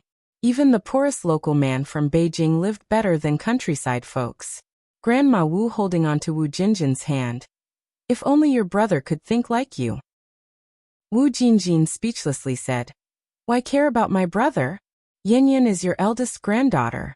Even if you make this decision for my brother, he can't do anything to you. After you've raised him through such difficult times, is he going to deny you as his mother? Wu Jinjin was young, but full of cunning ideas. Learning that her niece could marry into such a good family, of course, she couldn't miss this opportunity. Jinjin, now you're the only one I can rely on. Tell me, Mom, What should I do? Grandma Wu eagerly held Wu Jinjin's hand. Wu Jinjin smiled. Mom, listen to me. Wu Jinjin whispered a lot into Grandma Wu's ear. After listening, Grandma Wu felt a burden lift from her heart and smiled. The old saying is right. A daughter is a mother's little quilted jacket. Wu Jinjin continued. Mom, since Yin Yin is so beautiful, you should ask for a larger dowry. Grandma Wu said, Lanzi already promised me that once it's settled, he'll give our family that 2-story townhouse with a courtyard. And he'll also sort out our household registration issues, and take care of Dalong and Erlong's schooling. Mom, do you have such low aspirations? Wu Jinjin continued. The reason they're offering such favorable terms is because they really fancy Yin Yin. Our family has only one beautiful girl like Yin Yin. Once this chance is missed, there will be no next shop, so why not ask for more while you can? Besides, our family has raised her for so many years, it's time she gave back. The more Grandma Wu listened, the more she felt Wu Jinjin was making sense. So, Jinjin, what should we ask from them? Grandma Wu asked. Wu Jinjin said, why ask for objects? Objects are trivial. Of course, it's most reliable to ask for money. Their family has money, right? Besides those 3 promises you were given last time. Ask for an additional 2,000 yuan. Chapter 821. The Truth. _6. 2,000 yuan? At this time, an ordinary family would need about 10 years to earn 2,000 yuan. Grandma Wu got a fright. Will they give it? Wu Jinjin said. If they don't give it, then don't marry off. Anyway, my brother doesn't even want to marry Yin Yin off yet. Besides, Yin Yin is so beautiful, she might meet someone even better later on. In actuality, Wu Jinjin was well aware that since that household was willing to offer a house to take a bride, it meant they were not lacking those 2,000 yuan. 2,000 yuan was a huge amount for him, but for well-off families, it can be managed. Grandma Wu nodded, thinking Wu Jinjin made a lot of sense. Wu Jinjin continued. Mom am Yan Yan's aunt, and I held her when she was little, you see. If this deal goes through, shouldn't you give me some benefit? Grandma Wu then said. Isn't your family living quite well? Why care about such a little money? What well? Wu Jinjin said. My mother-in-law is totally unreasonable. Plus, since I come from another place, she looks down on me. She always gives me these looks. Also, when I got married back then, you asked for an 80 yuan bride price from their family, but didn't prepare even a basic dowry for me. My mother-in-law constantly uses that to mock me, mentioning how much dowry this or that family provided. Dowry items often included a wash basin, a comb, a mirror, and a chamber pot. In an age where flush toilets hadn't yet become common, chamber pots were a daily necessity. For ordinary families, even the poorest would prepare these essential dowry items. Slightly better off ones would even buy chests, nightstands, and dressing tables as dowry. But the Wu family was too poor, and as Wu Jinshu was not well, Grandma Wu, after asking for the hefty bride price of 80 yuan, hadn't prepared any dowry items for Wu Jinjin. Knowing she hadn't handled things properly back then, Grandma Wu sighed and said, Jinjin, you've suffered a lot at the Li family over these years, but I had no choice, you know our situation. Let's not talk about the past, Wu Jinjin said. Mom, this time you have to support me in front of my in-laws. Don't worry, I won't ask for too much. Recalling her daughter's suffering at her in-laws' house over the years, Grandma Wu nodded firmly. Okay, Jinjin, how much money do you want? Wu Jinjin said. Actually, I don't really want money. I just hope you can buy me a bicycle, and also, I want a sewing machine. At that time, a bicycle alone cost nearly 300 yuan, and a sewing machine would cost even more. Grandma Wu was really reluctant, but thinking of Wu Jinjin's sufferings at her in-laws, she gritted her teeth and agreed. Just a bicycle and a sewing machine? Even if both items together cost 1,000 yuan, she would still have 1,000 left. Besides, they would still get a house and a Beijing household registration. Considering that, they weren't losing out. Seeing that Grandma Wu agreed, Wu Jinjin was very happy. Mom, that settles it then. You really mustn't regret this. Don't worry, I won't regret it, said Grandma Wu. That's great. Wu Jinjin said. Let's get going. We will visit Wu Lan's place now. Why are we going to Wu Lan's? Asked Grandma Wu. Since the matter is settled, it's time to finalize the wedding date. Wu Lan replied. Sooner rather than later. What if someone gets ahead of us? Wu Lan's brother is such a catch. I'm sure many people have their eyes on him. Hearing this, Grandma Wu quickly got out of bed. All right, let's go. Wu Yanyan knew why her grandmother was so angry. She probably resented her for eating too much. With not a lot to go around, one more person eating was just additional burden. Wu Yanyan sat in the courtyard, looking up at the sky, and let out a deep sigh. Just then, she saw Grandma Wu and Wu Jinjin hurrying out. Grandma, Aunt, where are you going? Wu Yanyan immediately stood up. Wu Jinjin looked back impatiently. It's adult business. Kids should stay out of it. Wu Yanyan had nothing more to say. She arrived at Wu Lan's house. Wu Lan welcomed Grandma Wu and Wu Jinjin with her usual warmth. Wu Jinjin, who was eloquent, clarified the purpose of their visit in just a few words. On hearing this, Wu Lan said, Getting a daughter-in-law for my brother isn't something to be taken lightly. And since you've already given it some thought, let's set a time for the young people to meet. Whether this works out still depends on my brother. Grandma Wu didn't say anything, and Wu Jinjin asked, What about tomorrow? Does tomorrow work? Such matters were of course better settled sooner, rather than later to avoid unnecessary complications. Wu Lan nodded. Fine, let's make it tomorrow morning at 10 o'clock, and we'll meet at my place. If my brother takes a liking to Yanyan, our two families can sit down and discuss other issues thoroughly. Although Wu Lan thought Wu Yanyan was very attractive, it all depended on Wu Chang's own wishes. Wu Jinjin hurriedly nodded. Yes, that works. After leaving Wu Lan's house, Wu Jinjin felt uneasy. Mom, what if they don't like Yanyan? Didn't you say this deal was certain? Why do we have to meet first? If they didn't approve of Wu Yanyan, wouldn't she lose a bicycle? How could Wu Jinjin not worry? She dreamt of owning a bicycle and a sewing machine. With those two possessions, would her cruel mother-in-law dare to look down on her? Grandma Wu said, Don't worry about that. With Yanyan's looks, you won't find another like her in 10 villages. Wu Yanyan's beauty was undeniable as she was not from the Wu family. Wu Jinjin said, Hopefully. We'll meet at 10 tomorrow morning. I'll come over at 8:30. By then, will my brother and sister-in-law have gone to work?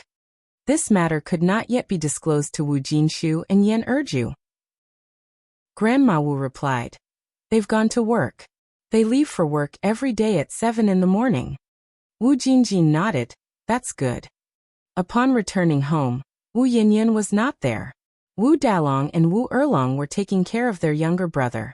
Grandma Wu asked, Why are you two looking after Xiaolong? Where's your older sister? She had something to attend to, Wu Erlong replied. She has nothing to attend to. I bet she's just slacking off. All right, go play, I'll watch Xiaolong, Grandma Wu said. Hearing they were relieved of the duty, Wu Dalong and Wu Erlong ran off faster than rabbits. Wu Yanyan trudged down the street with heavy steps. She hadn't had enough to eat in the evening or at noon, and now she hardly had any energy. Walking down the streets of Beijing, she went from shop to shop asking if they needed part-time workers. She wanted to find a job that could help reduce the burden on her family. Excuse me, are you looking for part-time workers? I'm hard-working and can do any sort of job. No, we're not hiring. Get out of here. These were the kinds of rejections Wu Yanyan faced. But Wu Yanyan didn't lose heart. She continued asking from one place to the next, desperately hoping to find some part-time work. Chapter 822. Transfer. There were many shops on the street, but few needed part-time workers. After all, the economy at this time wasn't as developed as in later times, and the businesses weren't booming. Many shops could barely make ends meet, so how could they afford to hire people? Moreover, Wu Yanyan was still underage, so even the shops that needed part-time workers wouldn't dare to hire her. As she walked, Wu Yanyan came across a noodle restaurant with a long queue at the entrance, and next to it was a milk tea shop, both swarming with people. Business was booming. The milk tea shop was called New York Milk Tea, and the noodle restaurant was called Sour Fish Noodle Restaurant. Both establishments had become popular in Beijing over a year ago, and had spawned many imitators in Beijing streets, yet the originals had never been surpassed. New York Milk Tea and Sour Fish Noodle Restaurant had significantly influenced the dining scene. Wu Yanyan entered the restaurant where two aunties were efficiently cleaning the tables. "Auntie, do you hire part-time workers?" The aroma inside the restaurant was so tantalizing that Wu Yanyan couldn't help but swallow saliva. "Your business is thriving for a reason." Coincidentally, the store Wu Yanyan visited was managed by Zhou Qingshang. Zhou Qingshang had a daughter about Wu Yanyan's age. "Girl, would you like to come work here?" "Yes," Wu Yanyan nodded in a hurry. "Auntie, don't worry, I can do anything. You can pay me whatever you think is appropriate. I really need this job." Zhou Qingshang then asked, "How old are you this year, young lady?" 17. Wu Yanyan replied. Zhou Qingshang's daughter, Wang Xiaoya, was 16 and in her final year of junior high school. "Young lady, aren't you going to school?" Wu Yanyan shook her head. Zhou Qingshang had also faced tough times in the past. If it weren't for Ni Yang and her daughter coming to Jinghua village, Wang Xiaoya probably would have dropped out of school by now. Seeing Wu Yanyan, she felt sympathy. "Just wait a moment for me, young lady." Zhou Qingshang quickly cleaned up the table and headed towards the kitchen. Wu Yanyan stood there waiting for Zhou Qingshang with a nervous heart. Zhou Qingshang soon came back with a bag in her hand. "Young lady, this is some leftover buns and noodles from our lunch. If you don't mind, you can take them home and eat. Otherwise, it would just be a waste if we throw them away." "Thank you, auntie." Wu Yanyan took the bag with both hands. Wu Yanyan continued, "Young lady, we have never hired part-timers before, and I'm not sure if the boss will hire you. Come back tomorrow afternoon at 2 o'clock, and the boss will be here." Although Zhou Qingshang was now the store manager, hiring part-time workers wasn't something she could decide. Even more so since Wu Yanyan wasn't of age yet. She was afraid of causing trouble for Ni Yang. "Auntie, thank you. Thank you." Wu Yanyan held the bag and kept bowing to Zhou Qingshang. "You're welcome," Zhou Qingshang replied. "You should head back now and come again tomorrow." Wu Yanyan left with the food in hand. Zhou Qingshang had given a lot. There were 10 meat buns and a large bag of soup noodles. Actually, these foods were not leftovers from lunch, but were bought by Zhou Qingshang herself. Looking at Wu Yanyan's condition, she knew she hadn't eaten enough. Zhou Qingshang had also experienced being hungry before and knew how painful that could be. Wu Yanyan was very hungry and couldn't resist eating a meat bun as she walked. The meat bun was truly delicious, bursting with juice at each bite. The flavor of the meat bun lingered in her mouth. Wu Yanyan ate 3 buns in a row before gradually regaining her strength. Just then, a car suddenly rushed around the corner. Screech. The sharp sound of an emergency brake echoed, and Wu Yanyan's face instantly turned pale, frightened and collapsing to the ground, the noodles scattering everywhere. Fortunately, the car stopped just 0.1 millimeters away from her. Wu Yanyan swallowed nervously, thinking she was about to be hit a moment ago. "Go and check." The man in the back seat, holding Buddha beads, spoke faintly. The sunlight shone through the car window and cast a faint glow on him, making the already ethereal and elegant man seem even more unreal. "All right." The driver nodded, opened the car door, and stepped out. "Are you all right, young lady?" The driver walked over. Wu Yanyan couldn't care less about herself, crying out in distress, "My noodles, my noodles." Those noodles were enough for a meal for her family, but now they were all spilled. Chapter 8:23. Transfer_2. Bright sunlight cast her profile in a pale and delicate light. The man inside the car glanced back, and just happened to catch this scene.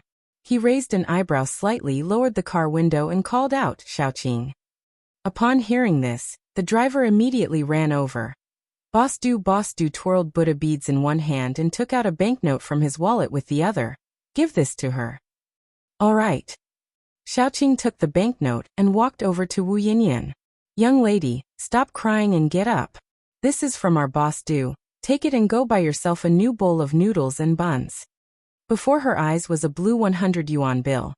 The most common bills people saw at that time were the 10 yuan ones, also known as Big Unity. Ordinary families almost never saw a 100 yuan bill. The fact that this man gave out 100 yuan so freely suggested he was no ordinary person. Seeing that Wu Yanyan had no reaction, Xiaoqing stuffed the money into Wu Yanyan's hands and got back into the car. Wu Yanyan hurriedly lifted her head and saw a gentle and elegant profile through the fleeting car window. He was dressed in old-style traditional clothes, looking straight ahead, his handsome features set against a cool, snowy aura. Such people, who appear so cultivated, are actually the hardest to deal with. Wu Yanyan clutched the banknote tightly in her hand. Their family was indeed short on money at the moment. With this large sum of 100 yuan, they could do a lot. The streets bustled with people. After the black car disappeared, only Wu Yanyan remained sitting on the ground. A few stray dogs and cats ran over from not far away, quickly clearing the food remnants on the ground. Everything returned to normal as if nothing had happened. Wu Yanyan stood up from the ground and limped towards the grain and oil shop. She bought 100 pounds of rice in one go, along with 10 pounds of sesame oil, 50 pounds of flour, spending a total of 30 yuan. The shopkeeper even personally delivered these items to the Wu family.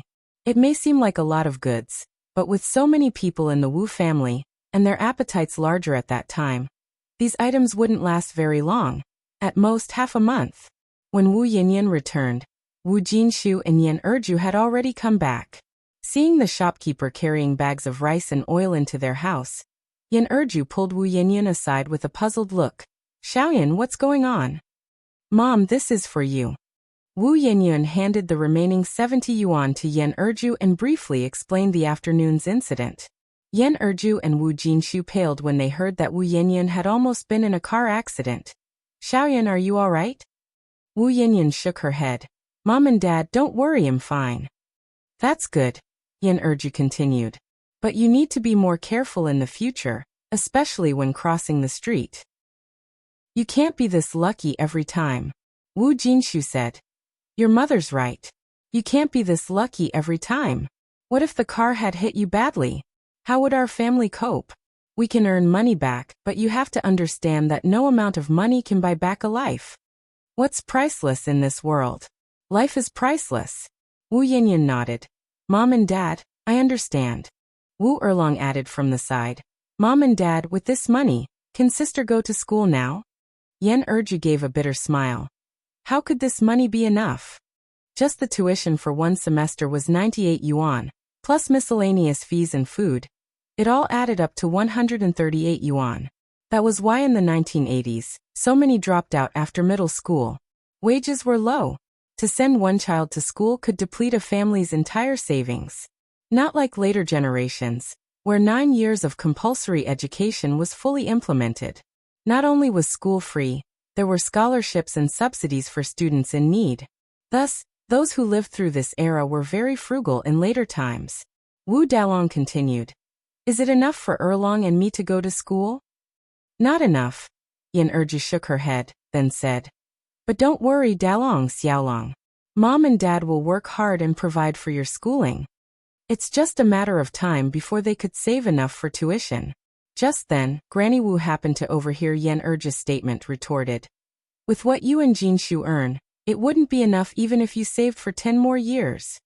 Yan Erju and Wu Jinshu together earned less than 20 yuan a month. The rent was 10 yuan a month. Their meager income barely covered the family's expenses, and they still dreamed of affording their children's education. Chapter 824. Transfer _3. Dream on. The family was already living like this. Yet Wu Jinshu stubbornly refused to marry off his daughter. He didn't even consider his own abilities. Fortunately, she was still clear-headed and able to make decisions for the household. Otherwise, Wu Jinshu and Yan Erju would have dragged the whole family down. Upon hearing this, Yan Erju's expression darkened. Then she said, "Mom, are you hungry? I'll go cook some dinner. Tonight we'll have aromatic white rice." In later generations, rice was a common food, but in this era, struggling families could hardly afford a meal of white rice. Yan Erju's family normally only ate coarse rice. Coarse rice meant for feeding chickens and ducks was hard and astringent, choking the throat and causing pain. And even this coarse rice wasn't enough to go around. Grandmother Wu glanced at Yan Erju. Where did the money come from to buy white rice? Yen Erju explained the situation to Grandmother Wu. Grandmother Wu said, "Just 100 yuan makes you this happy?" Wu Yanyan could exchange for a small Western-style house plus 2,000 yuan. How happy would Yen Erju be then? After Grandmother Wu left, Yen Erju tugged at Wu Jinshi's sleeve. "Why do I feel like Mom was a bit strange today? She didn't even care about 100 yuan. If others heard, they might think our family is rich." Wu Jinshu wasn't concerned. "That's just how my mom is, probably just in a bad mood today." Yen Erju didn't dwell on it and turned to Wu Yanyan. "Xiaoyan, go rest for a bit. I'll make dinner today." Wu Yanyan rolled up his sleeves.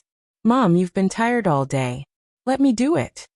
Yen Erju smiled and said, "Mom's not tired. You, on the other hand, must have been really scared by that car just now. Go rest, you've been working hard these days too." Unable to argue with Yen Erju, Wu Yanyan reluctantly went to his room to rest. That evening, Yen Erju steamed a large pot of rice, and also fried a plate of sesame oil vegetables, and cooked a big bowl of sesame oil egg soup. The children ate very happily. Wu Yanyan also unusually had a full meal that shocked him, especially since Grandmother Wu didn't give him any looks during the meal. He felt surprised and somewhat pleased. After all, he was still a teenager. He wanted to eat his fill too. Who would want to experience the pangs of hunger? The next morning, Wu Jinshu and Yen Erju went to work together. Grandmother Wu approached Wu Yanyan. "Yanyan, let Dalong and Erlong keep an eye on Xiaolong. You come with me." Wu Yanyan nodded. "Grandma, where are we going?" "You don't need to worry about that," Grandmother Wu continued. "We'll leave when your aunt comes." Oh. Wu Yanyan didn't ask further. Soon Wu Jinjin arrived. Wu Jinjin was always neatly dressed, regardless of the occasion. Especially today, she had even brought out clothes preserved for special occasions, and wore a pair of silver earrings she donned only during the new year. "Yanyan, I brought a dress for you. Try it quickly to see if it fits. If it does, put it on and we'll go." Wu Jinjin handed a water-red dress to Wu Yanyan. Wu Yanyan was stunned. "Aunt, is this for me?" Wu Jinjin was a very dutiful and filial daughter, but not a good aunt. She didn't like Wu Jinshi's children at all, whether it was Wu Dalong, Wu Xiaolong, or Wu Yanyan. She never cared for any of them. From their childhood, she never once bought them candy. Whenever she brought something over, it was always secretly given to Grandmother Wu. Wu Yanyan was surprised when Wu Jinjin suddenly offered her a dress. Wu Jinjin smiled and said, "Look at you asking such questions. If it's not for you, who else could it be for?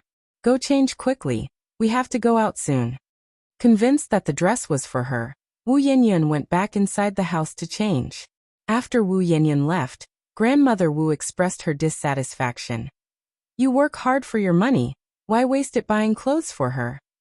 "It's not bought. This dress belonged to Jianli when she was younger," Wu Jinjin replied. Jianli was Wu Jinjin's sister-in-law. Upon hearing the dress was an old one that didn't cost money, Grandmother Wu finally relaxed. After a moment, Wu Yanyan came out dressed. Wu Yanyan was unlike the rest of the Wu family. She was tall and, even though she was only 17, she had already reached a height of 165 centimeters, surpassing Wu Jinjin by more than a head. Chapter 825. Transfer_4. Although the water-red color had faded to nearly white, it surprisingly looked good on Yanyan. Jinjin said, "It really is true, clothes make the man and saddles make the horse. Our Yanyan is a grown lady now. Such a beautiful maiden." Wu Lan had no reason to look down on her. It looked like her bicycle and sewing machine might just be within reach after all. Jinjin thought, her smile growing brighter. Yanyan tugged at her skirt uneasily. "Auntie, perhaps I should change out of this. It's not convenient for working." "There's no need, just wear that." Jinjin grabbed Yanyan's wrist. "Today, you don't have to do any chores." "Let's go then, it's almost time," Grandma added. "Dalong Erlong, take good care of your brother at home. We'll be back soon." "Grandma, I want to go too." Dalong followed Grandma's steps. Grandma said kindly, "Dalong, stay home. Grandma will bring back some sweets for you." Hearing there would be sweets, Dalong was overjoyed. All right, then you should hurry, Grandma." Walking along the road, Yin felt something odd and asked, Grandma, Auntie, where are we going? Jin, smiling, linked arms with Yin. Just out for some fun. You'll see soon enough. Soon they reached Wulan's house. Yin asked, Isn't this Auntie Wulan's place? Grandma, what are we doing here? Grandma replied sternly, Children should not ask too many questions. Just sit quietly and listen when we talk later. Grandma wouldn't reveal the truth to Yin until everything was settled. This girl was clever. What if she disagreed? As they entered the yard, Wulan came out from the house warmly. Auntie, come in, please sit. There were quite a few people in the living room. Among them were Wulan's husband and her brother, Wu Chang.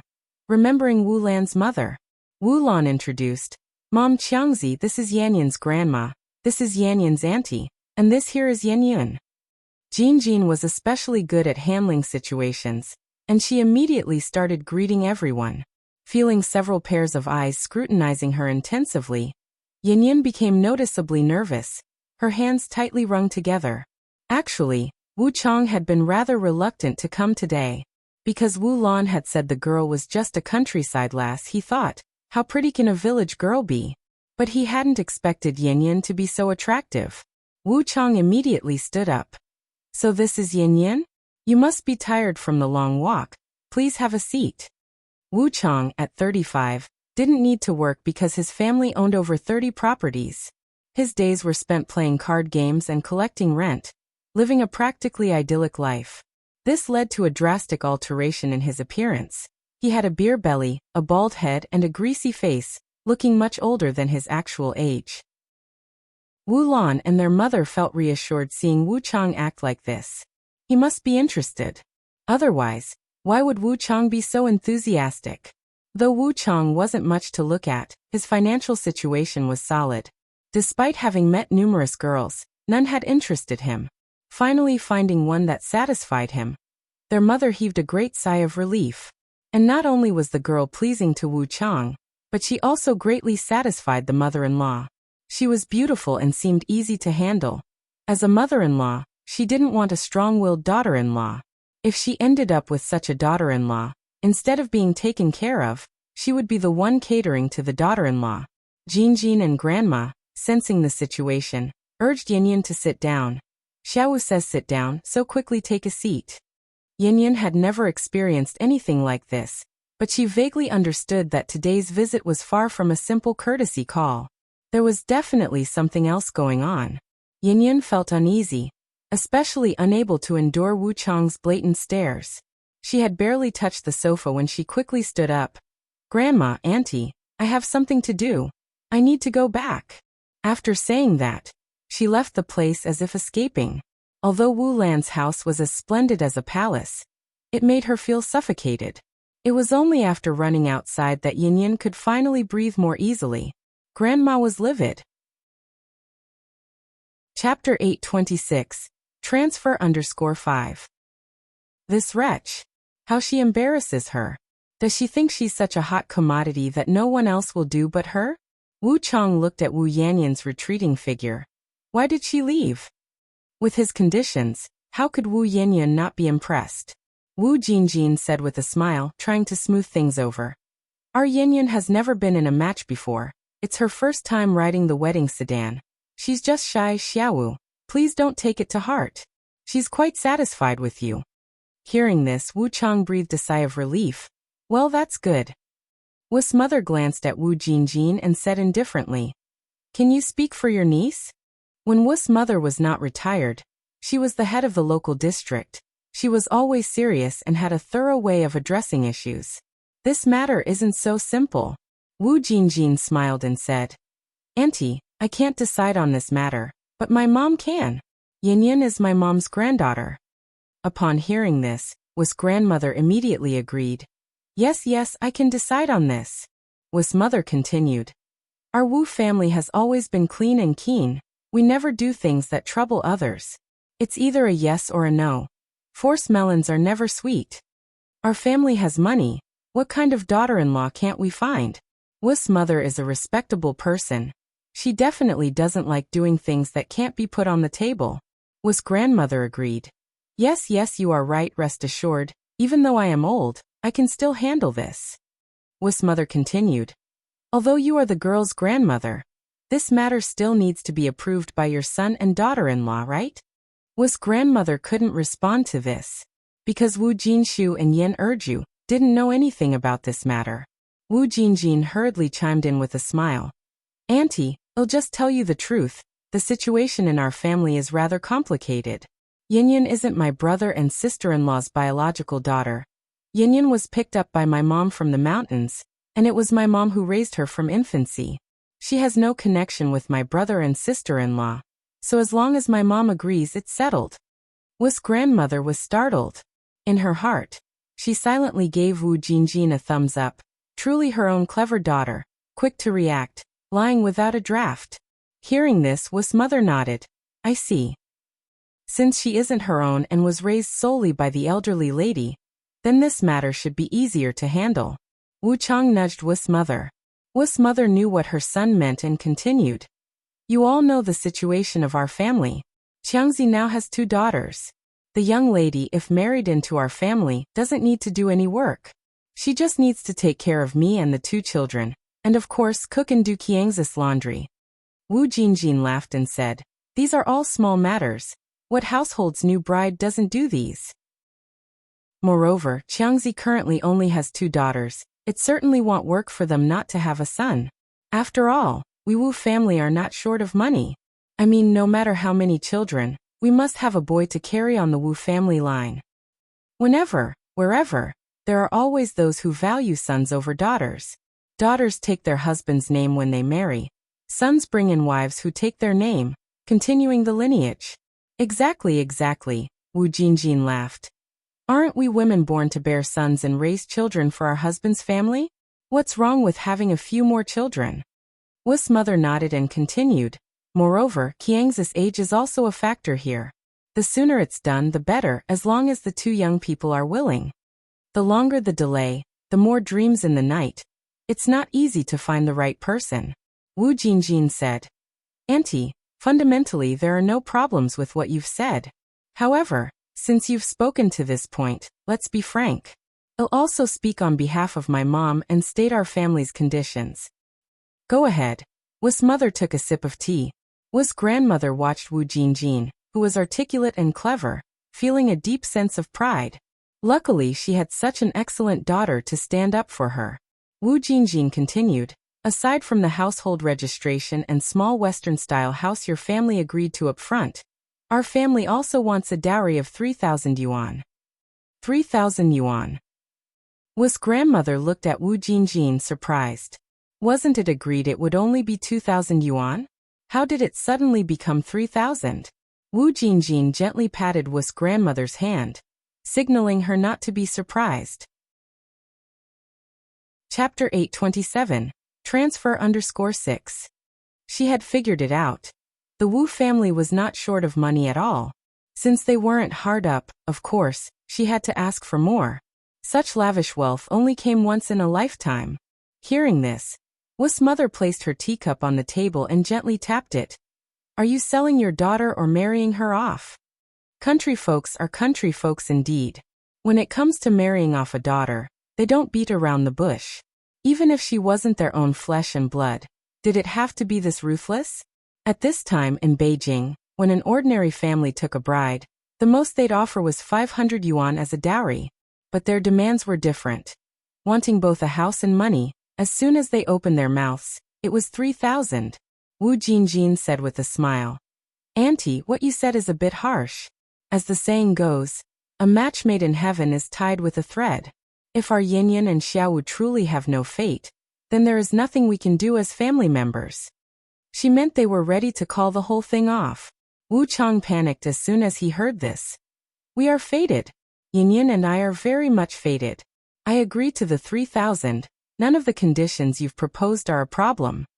Wu Yin was so beautiful and still an untouched young lady. It wouldn't matter if it were 3,000 or even 30,000. Wu Chang would find a way to gather it. Wu's mother inwardly rolled her eyes at Wu Chang, frustrated with his lack of resolve. She had planned to bargain down the price. Yet her son was so weak-willed in front of a beautiful girl that he couldn't even move his feet. Now that everything was out in the open, Wu's mother didn't beat around the bush either and continued. To show the Wu family's sincerity, let's draw up an agreement, pay the dowry now, then choose a day for both families to sit down for a meal together, and settle on a wedding date. As for the house, your family can only move in after the young couple is married. Agreed. Wu Jingjin nodded. Wu's mother turned her head to look at Grandma Wu. What about you? Do you see any issues? Yanyan had been raised by her hands after all, and Wu's mother felt it necessary to ask for Grandma Wu's opinion. Grandma Wu said, I have no objections. They were willing to pay so much, offer a house, and move the household registration. What could she possibly object to? Wu's mother had come prepared today. She took out 3 stacks of RMB from her bag. Here is 3,000 yuan. Let's write up an agreement, and consider this matter settled. Good. Grandma Wu nodded. Both Grandma Wu and Wu Jingjin were illiterate, so how the agreement was drawn up was entirely up to Wu's mother and Wu Lan. They only had to press their fingerprints as confirmation. It wasn't until they left Wu Lan's house that Grandma Wu still felt somewhat surreal. Jingjin, does our family really own a 2-story Western-style house with a yard now? Of course it's real. Wu Jingjin nodded. Not only that, you now have 3,000 yuan in your pocket too. Grandma Wu felt her pocket. Sure enough, those thick stacks of banknotes were still there. Wu Jingjin continued. How about it? I have got skills, don't I? The dowry was 2,000 yuan, and I managed to get it up to 3,000. According to your thinking, we would have just taken one house and nothing else. Wouldn't we have lost out big time? A full 3,000 yuan. What ordinary family could have so much money? Wealthy people really are different. Grandma Wu said with a smile. Yes, you are capable. No wonder they say a daughter is a mother's little padded jacket. Wu Jingjin went on. Mom, now that we also have money, let's go buy a bicycle and a sewing machine, shall we? Sure. Let's go now. A bicycle and a Singer sewing machine together cost over 1,100 yuan, but Grandma Wu wasn't hesitant to pay. After Wu Yanyan got home, she changed out of her long dress and into her usual clothes with patches. It wasn't until the afternoon that Grandma Wu returned with a smiling face, holding 2 roast chickens in her hands. Dalong Erlong, come and have some roast chicken. Grandma Wu called Wu Dalong and Wu Erlong over to eat the roast chicken. As soon as they heard there was roast chicken, the 2 little ones were over the moon and immediately ran over like crazy. Wu Erlong tore off a chicken leg. I'll bring this chicken leg to big sister to eat. Wu Grandma's face darkened. You are not to give it to her. Just now, Wu Yanyan had made the Wu family lose face, and Grandma Wu hadn't calmed down yet. At that moment, Wu Yanyan came over holding a dress. Grandma Wu quickly hid the roast chicken. What are you doing here? Wu Yanyan placed the dress aside. Grandma, I can't accept this dress, please return it to Auntie. Wearing that dress never sat right with her. You were given it, you wear it, Granny Wu said. No need, just return it to Auntie. After saying that, Wu Yanyan turned and walked away. Granny Wu herself had a strong opinion of Wu Yanyan, and now felt even more that Wu Yanyan was not presentable. All this fuss over a dress? In the afternoon, Wu Yanyan arrived at the noodle restaurant as agreed. 2 o'clock was precisely the restaurant's resting time. Seeing Wu Yanyan, Zhou Qingshang greeted her warmly. Young lady, you've arrived. Auntie. Zhou Qingshang continued. Come in quick, our boss is inside. Wu Yanyan followed Zhou Qingshang inside.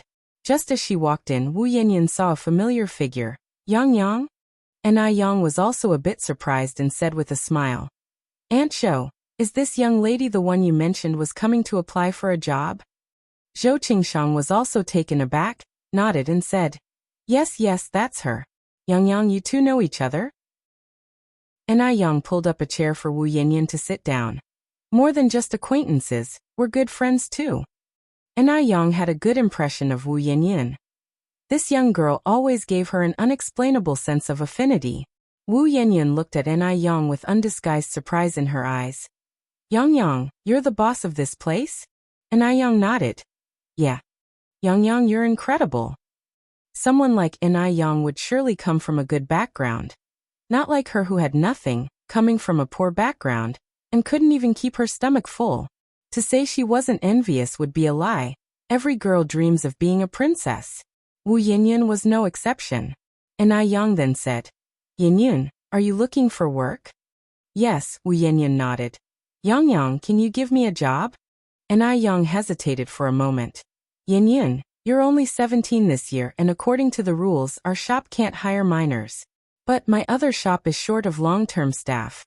The monthly salary is 40 yuan. Would your parents be willing to come? After all, Anai Yang was in business, and her competitors were watching her like a hawk. If she really hired a child laborer, it would be just asking for trouble. As the saying goes, the bigger the tree, the harder it is to stay out of the wind. Currently, she couldn't take such risks. However, she really wanted to give Wu Yanyan a hand, so she suggested hiring Wu Yanyan's parents. A monthly salary of 40 yuan? These words made Wu Yanyan's eyes light up. Wu Jinshu and Yan Erge's combined monthly salary was barely 20 yuan. If they worked for Anai Yang, they could make 80 yuan a month. With those 80 yuan, she wouldn't have to worry about her two brothers' schooling and food and clothing problems anymore. Wu Yanyan said excitedly, My parents can really come to work? Anai Yang nodded. Yeah. Wu Yanyan said with some concern, But my parents are illiterate, and my dad has a disability. His right hand is missing the little finger. Can they really come to work? It was precisely because Yan Erju was illiterate and Wu Jinshu had health issues that they never found a good job. Otherwise, their family wouldn't be struggling to get by. It's okay, Anai Yang continued.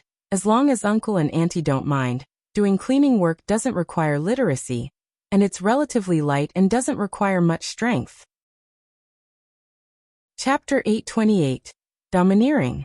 The noodle restaurant's cleaning job mainly involves tidying up tables and sweeping floors, which isn't considered heavy labor for someone used to hard work.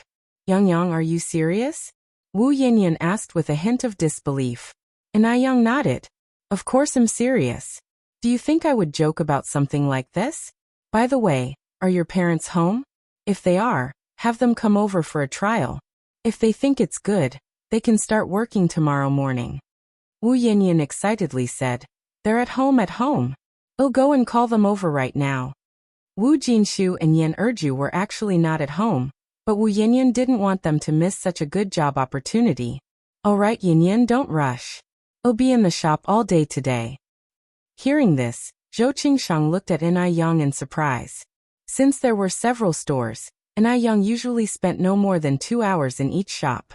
Today, to help Wu Yanyan, she said she would stay in the shop the entire day. Then Yang will be right back. Wu Yanyan ran towards the door. Fortunately, the place where Wu Yanyan worked wasn't far from here. She first went to the rice shop where Yan Erju worked. In the mild May weather, Yan Erju was nevertheless sweating profusely as she carried a 160-pound bag of rice up to the second floor of the rice shop. There were many workers in the rice shop who carried rice bags, but they were all strong men. It was quite rare to see a woman like Yan Erju doing such work. Therefore, everyone admired Yan Erju greatly. Erju, your daughter's here, a co-worker told Yan Erju. Although Wu Yanyan seldom came to the rice shop, she was very beautiful, so everyone remembered her. My elder daughter is here? Yan Erju dropped the bag of rice and casually wiped her forehead with her sleeve. Yes, she's waiting for you outside right now. Oh, then I'll go right away. Yan Erju put her sleeve down. Normally, Wu Yanyan wouldn't come to the rice shop to find her unless something happened at home. With this thought, Yan Erju felt a sudden rush of anxiety and hurried towards the door.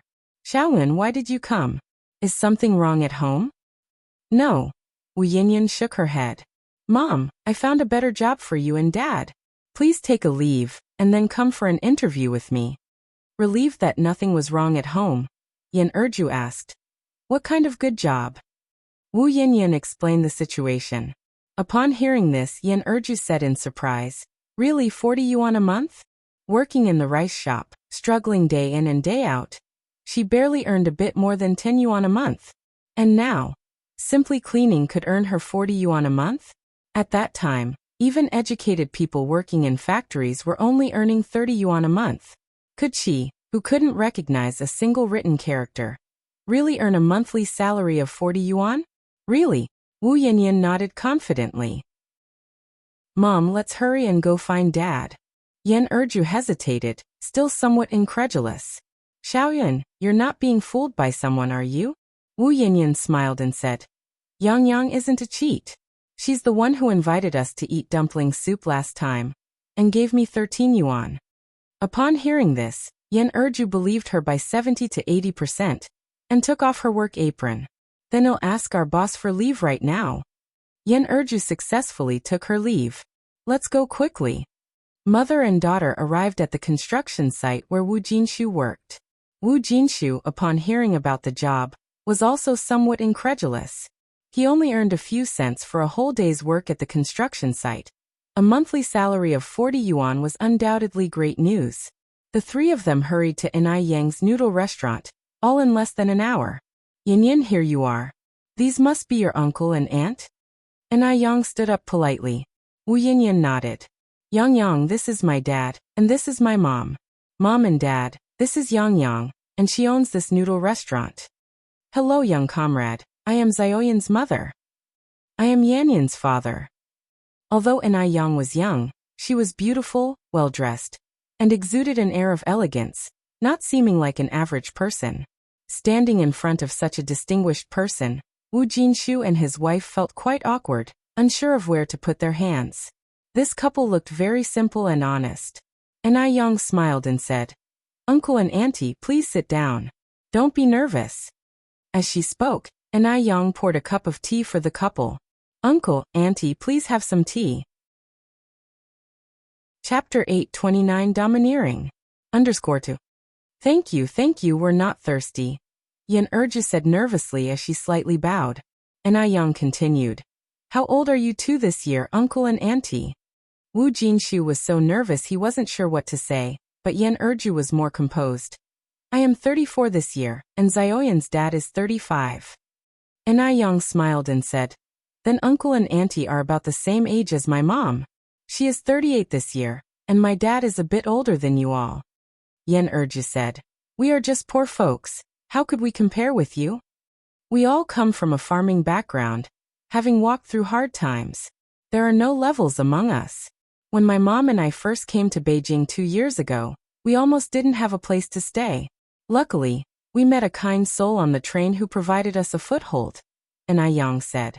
Hearing Enai Yang say this, the nervousness in Yan Erju's heart lessened considerably, and she was also somewhat surprised. She had not expected that Enai Yang was also a farmer's daughter. Yan Erju wasn't the only surprised one. Wu Yanyan was as well. Especially Wu Yanyan, who had always assumed that Enai Yang came from a wealthy background. She had not expected that Enai Yang's past was just like hers. In just 2 years, Enai Yang had achieved so much. She was truly impressive. Where are you originally from? Yan Erju asked. Enai Yang smiled slightly. We're from Dam Village. Dam Village? A delighted expression appeared in Yan Erju's eyes. You're from Dam Village? We're from Haiqing too, and we live in the village right next to yours. In the vast sea of people in Beijing, it's not easy to come across someone from the same hometown. Enai Yang was a bit surprised as she said, Really? Seeing that Yan Erju and the others were getting more relaxed, Enai Yang continued, Uncle and Auntie, Yanyan has already talked to you about the salary, right? 40 yuan a month, work 6 days and rest 1, so you have 4 rest days each month. You'll also receive benefits during the Dragon Boat Festival, Mid-Autumn Festival, and Spring Festival. There are rest days and benefits too. This treatment is really too good. Yan Erju was a bit amazed. She hadn't expected the salary to be so high and to still include rest days. Enai Yang nodded. Uncle and Auntie, if you agree, come along with me now to see the work environment. We agree. Of course we agree. Yan Erju nodded eagerly. With such a great job opportunity, it would be foolish not to agree. Then Uncle and Auntie, please come with me. The other noodle restaurant was a bit far from here.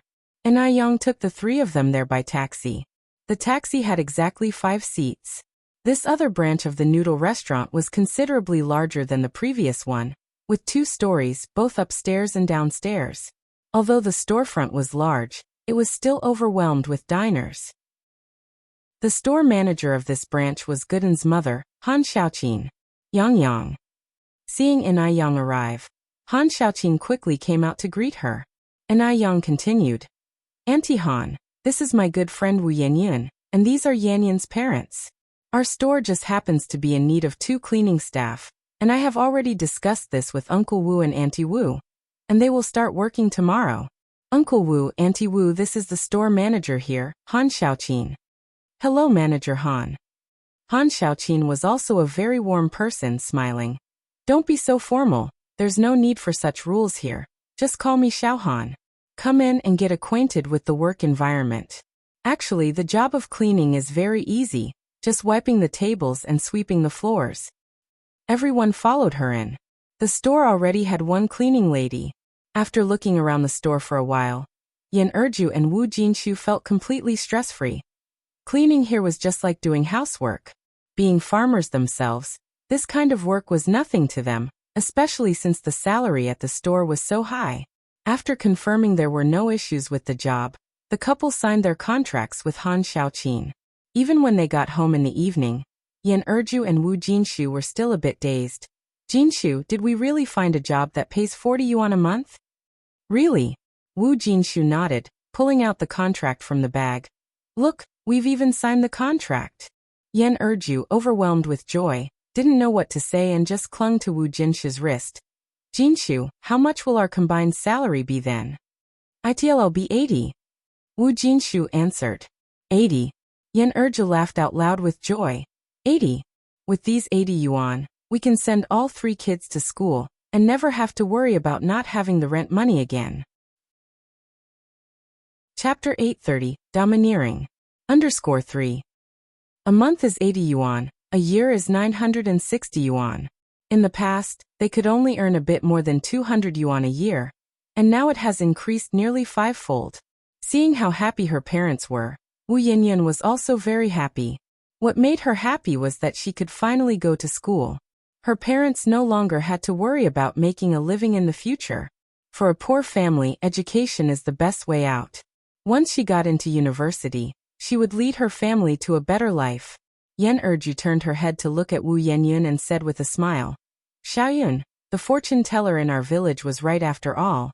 You are the auspicious star reincarnated from heaven, capable of bringing good fortune to our family. Wu Yanyan replied, Mom, that's all superstition. I think we really ought to thank Yang Yang. If not for her, you and Dad wouldn't have found such a good job. Neither Wu Jinshu nor Yan Erju could read, and Wu Jinshu had a disability, which meant that no shop would normally hire them.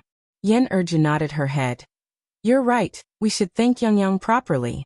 Speaking of which, Yang Yang is really capable too, owning several storefronts and even becoming a boss at such a young age. She looks only around 17 or 18.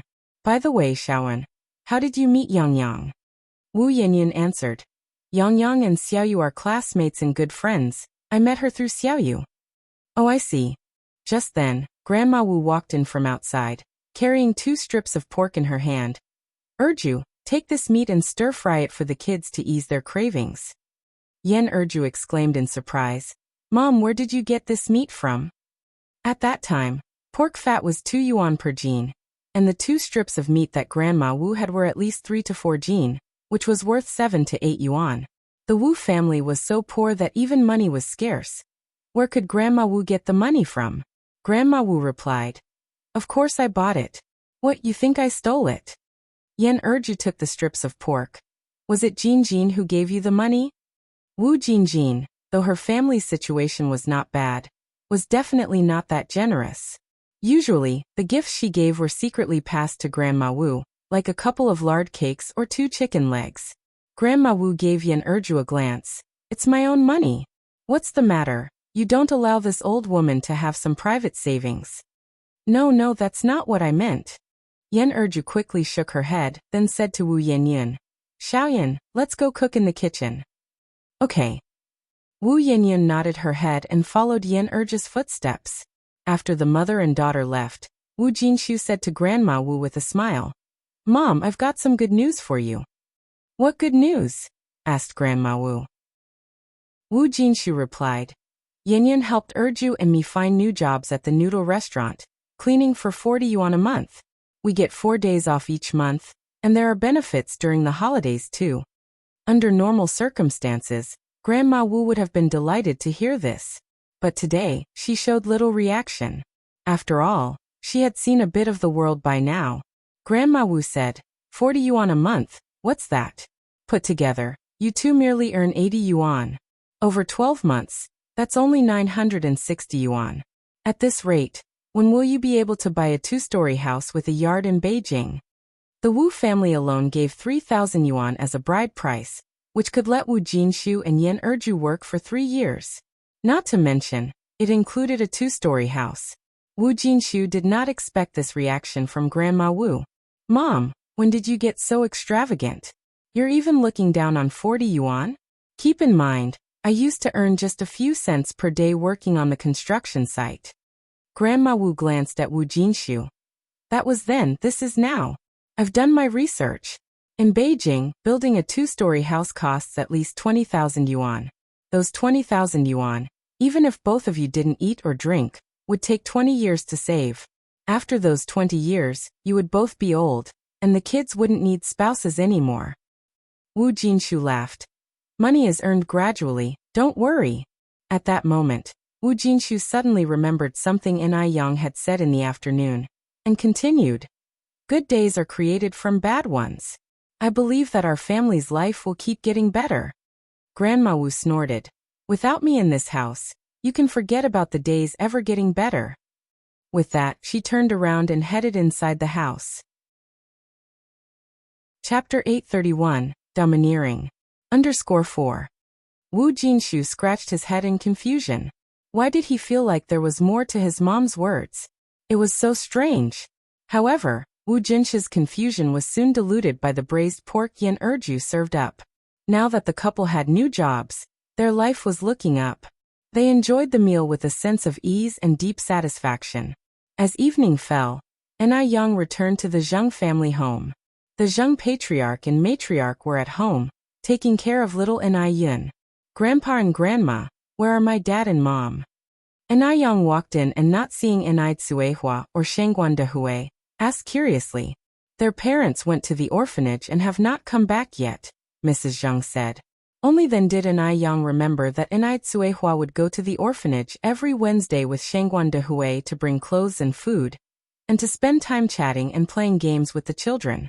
Nai Tsuehua rarely spoke of it, but in fact she had never forgotten those 3 abandoned daughters.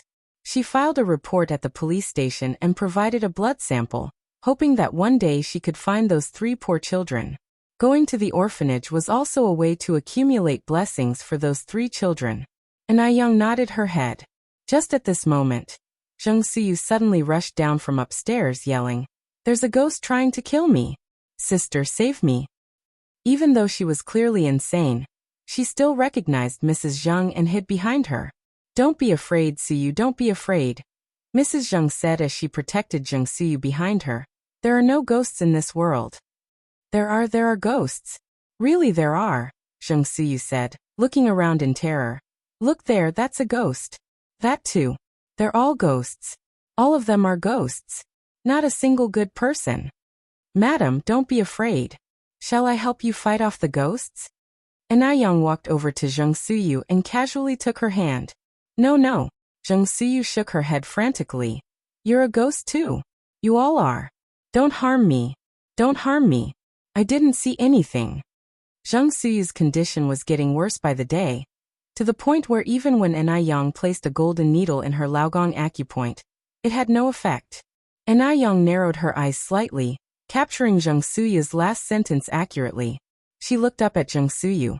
"You saw something, I know you did. What did you see?" "I didn't see anything. I didn't see anything," Zheng Suyu said in agony, clutching her head, becoming increasingly panicked. There seemed to be nothing in front of her, yet she acted as if she were staring into a bottomless hell. "I didn't see anything. Don't harm me." Watching Zheng Suyu's condition deteriorate, Nai Yang swiftly knocked Zheng Suyu out with a chop of her hand. Mrs. Zheng was startled. Yang, what are you doing?" Nai Yang continued. "It's okay, Grandma, don't worry. I'll take Madam upstairs to rest now." There were certain things that Nai Yang could not discuss directly with Mrs. Zheng. Not because she distrusted Mrs. Zheng, but others. So some things it was better if she kept to herself. Thus, Mrs. Zheng looked on as Inai Yang carried Zheng Suyu on her back and headed upstairs. Such strength. Mrs. Zheng watched, flabbergasted. Little Inai Yan clapped and laughed. Sister is so powerful. After bringing Zheng Suyu upstairs and covering her with a blanket on the bed, Inai Yang realized that Zheng Suyu's hysteria was becoming more severe. She needed to figure out the 13 Ghost Gates acupuncture technique soon. Judging by what Zheng Suyu had said today, she most definitely knew some secret. The next day, Wu Jinshu and his wife Yan Erju went to work at the noodle restaurant. Both of them were honest people who greatly valued their jobs. They cleaned meticulously, never slacking even a bit, and they were friendly to boot. The other employees at the restaurant also took quite a liking to these two new colleagues. Wu Jinshu and Yan Erju used to settle for hard-steamed buns they brought with them for lunch when they worked before. But now, the restaurant not only provided free lunch, but also a very generous one at that.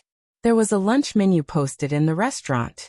Although the couple couldn't read, other employees told them that Mondays and Thursdays were rice with 5 dishes plus soup, a balance of meats and vegetables. On Fridays and Saturdays there were beef and mutton stewed noodles, and on Sundays dumpling soup.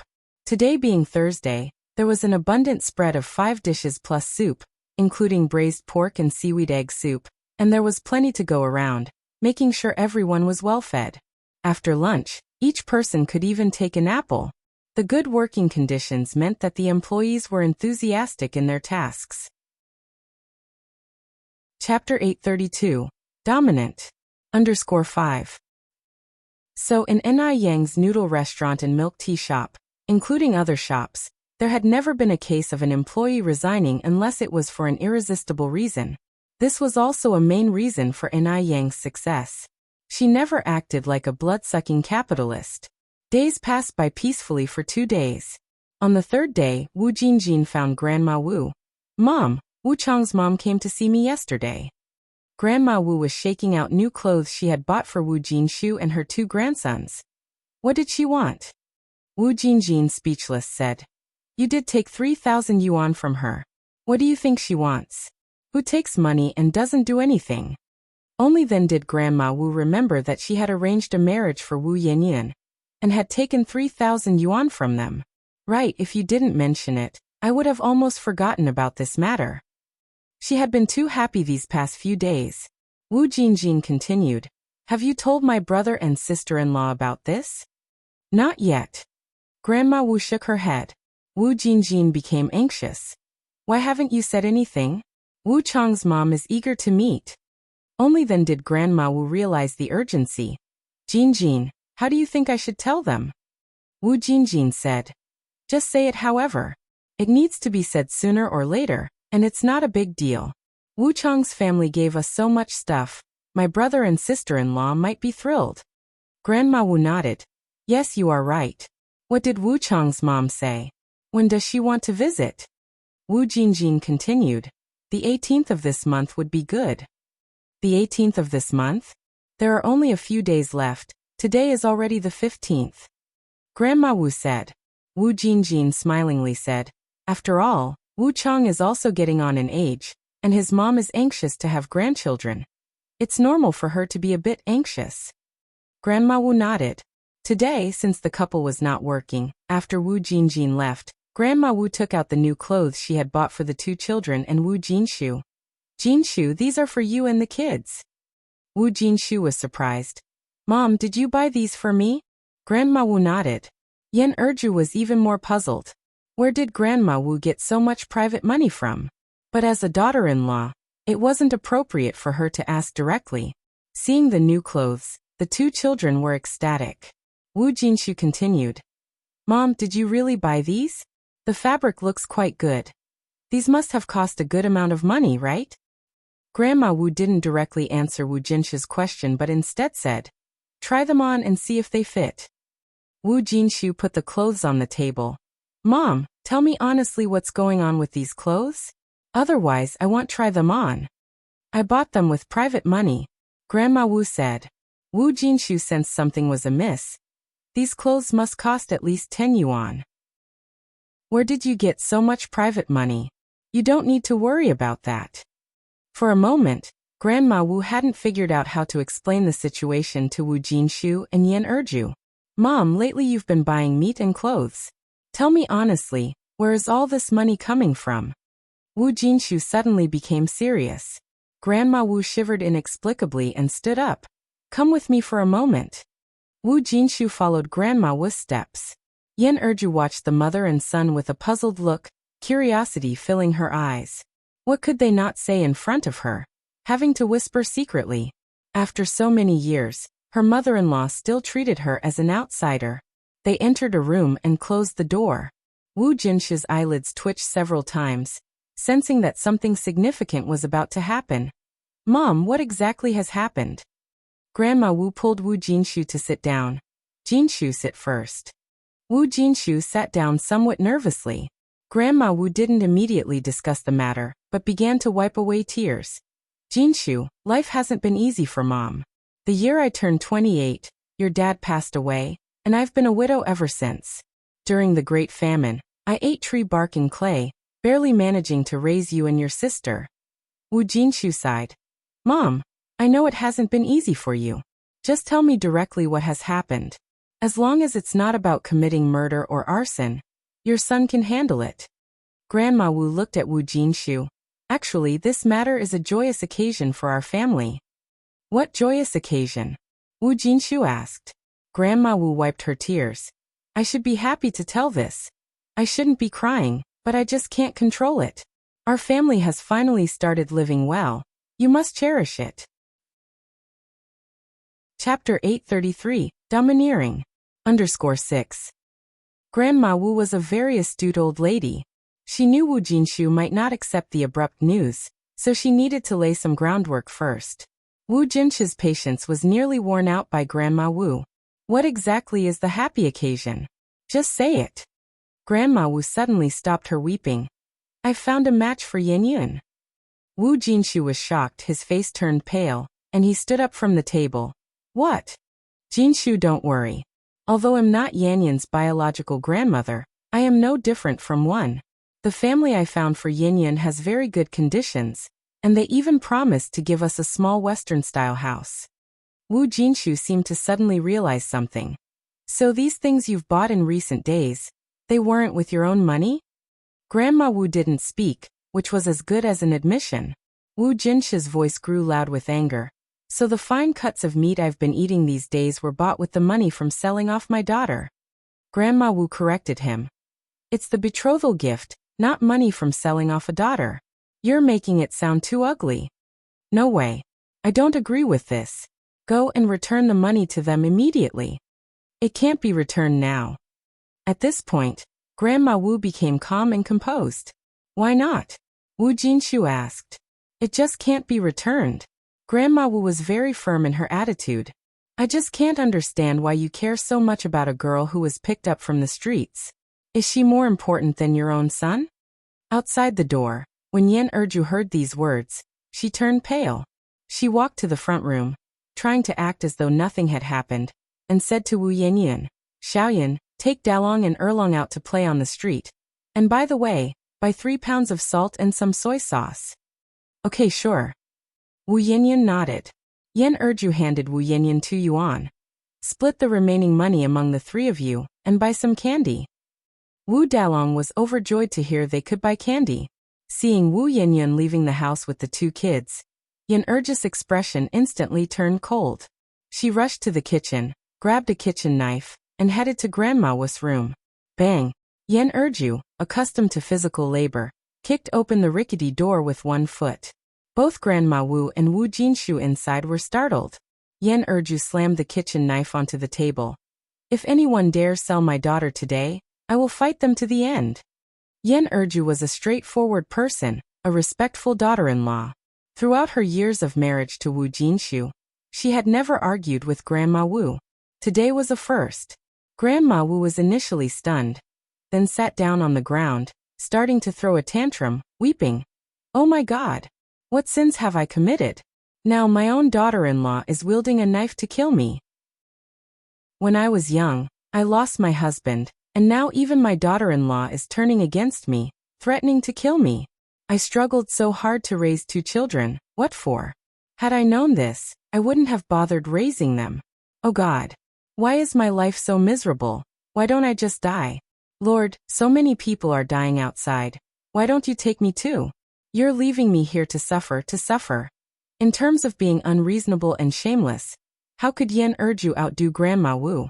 The fact that Grandma Wu had managed to bring up 2 children alone during the Great Famine indicated she was no ordinary person. Yen Erju also sat down on the ground and began to cry loudly. No one can sell my daughter. Grandma Wu cried even louder. How pitiful, I'm so pitiful. When I was young, I lost my husband. The son I raised is useless. And now the unfilial daughter-in-law has joined forces to bully me. A lonely old widow. Go ahead and kill. Go ahead and kill. If you don't kill me today, you're not Yen Erju. As she spoke, Grandma Wu picked up the kitchen knife from the table and moved toward Yen Erju. Caught between his mother and his wife, Wu Jinshu was distraught to tears, fearing an actual loss of life. How would he resolve this? Mom, please don't do this. Erju doesn't mean that. Get out of my way.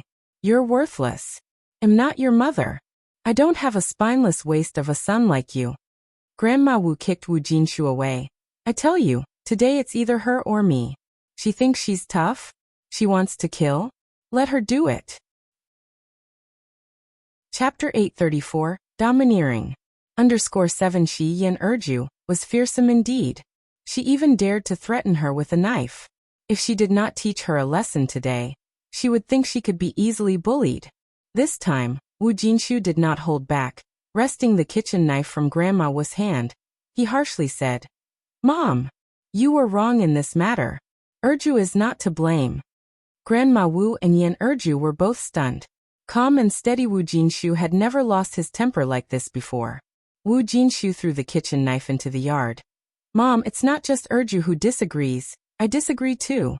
Go and break off this engagement right now. Seeing Wu Jinshu supporting her, Yen Erju breathed a sigh of relief.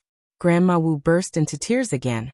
I can't live like this. I can't live anymore. You are all forcing me to die. Mom, I'm not joking with you. Yin Yin is still young. She needs to study. She can't get married this early. Grandma Wu wiped away her tears. This matter cannot be called off now. It has to be called off regardless. Wu Jinshu's stance was very firm. Otherwise, don't blame me for not recognizing you as my mother. On hearing this, Grandma Wu looked at Wu Jinshu in shock. For that foundling girl, you would disown me, your own mother? Was she really less important than a foundling? Yen Erju suddenly spoke up. Xiaoyun is not a foundling. She is my own biological daughter. You never cared for her even for a day. What right do you have to sell her off? What right? In Yen Erju's heart, Wu Yinyin was her own daughter. Grandma Wu glared at Yen Erju. Not a foundling? If not a foundling, then did you have her with some unknown man outside? Oh, now I get it. That explains why you always protect that wild girl. You had an affair, dishonoring yourself. You shameless woman.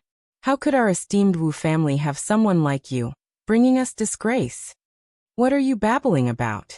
Yen Erju was angrily triggered. Being an honest person, she could not tolerate such baseless accusations from her mother-in-law. I am done arguing with you today. Yen Erju and Grandma Wu started physically fighting. Wu Jinshu massaged his temples in agony. Yen Erju was truly enraged, not holding back in her attacks. And though Grandma Wu was no pushover, she was getting on in years. She was no match for Yen Erju. Wu Jinshu thought it was about time and pulled them apart. Grandma Wu sat on the ground, crying her heart out, with 3 scratch marks on her face from Yen Erju. Yen Erju was not much injured, but her hair had been yanked out in clumps by Grandma Wu. Both were in a sorry state. After a long while, the atmosphere finally calmed down a bit, and Wu Jinshu took hold of Grandma Wu, saying, Mom, come with me to Wu Lan's house right now and clear up this matter. It's unfixable. Grandma Wu pushed away Wu Jinshu's hand. I've already received 3,000 yuan as a betrothal gift from Wu Lan's brother, bought a bicycle and a sewing machine for your sister, and 2,000 yuan is lost. Calling off the marriage sounds easy. Do you have 3,000 yuan? 3,000 yuan? For a family like Wu Jinshu's, 3,000 yuan was an astronomical figure. Wu Jinshu was stunned. After that statement, Grandma Wu moved to the bed to lie down, turning her back to Wu Jinshu and Yan Erju. I've already told everyone. They are coming to our house the day after tomorrow to dine and fix the wedding date. You all have to agree whether you agree or not. Otherwise, you might as well kill me. I don't want to live anymore. Chapter 835. I want to divorce you. Wu Grandma's words came out bold and shameless. Yet Wu Jinshu and Yan Erju were completely unable to do anything about her. They certainly couldn't really kill Wu Grandma. Yan Erju cried in despair. I can't live this way anymore. Life is unlivable like this. Wu Jinshu, I want to divorce you. Divorce, divorce, divorce. Let's do it immediately. Wu Grandma sat up in bed, pointing at Yan Erju. You'd better take your things and get out of our Wu family's house. But the kids belong to our Wu family, and you're not taking a single one with you. Did Yan Erju think she could threaten her with divorce? She truly wasn't afraid. In the future, their family would have a Western-style house and a Beijing residence registration. Wouldn't it be easy for Wu Jinshu to find another wife? You just say less. Wu Jinshu said. Erju, don't be angry, my mom's gone senile. She's lost her mind. Wu Jinshu helped Yan Erju up from the floor. Let's go back to our room. There will definitely be a way to solve this. Hearing Wu Jinshu protect Yan Erju to the point of calling his own mother crazy sent Wu Grandma into a rage. This was outrageous. Wu Grandma immediately sprang out of bed, hurling curses. I'm crazy. I'm a lunatic. What sin did I commit in the past to raise such a thing like you? Now to protect a little vile woman, you even dare to call your own mother crazy. You unfilial son will descend to the 18th layer of hell for this. Wu Jinshu pretended not to hear these words, pulling Yan Erju towards their room. Wu Grandma, so angry she was shaking, invoked Wu Jinshu's dead father in her tirade, bouncing up and down on her feet as if they were on springs.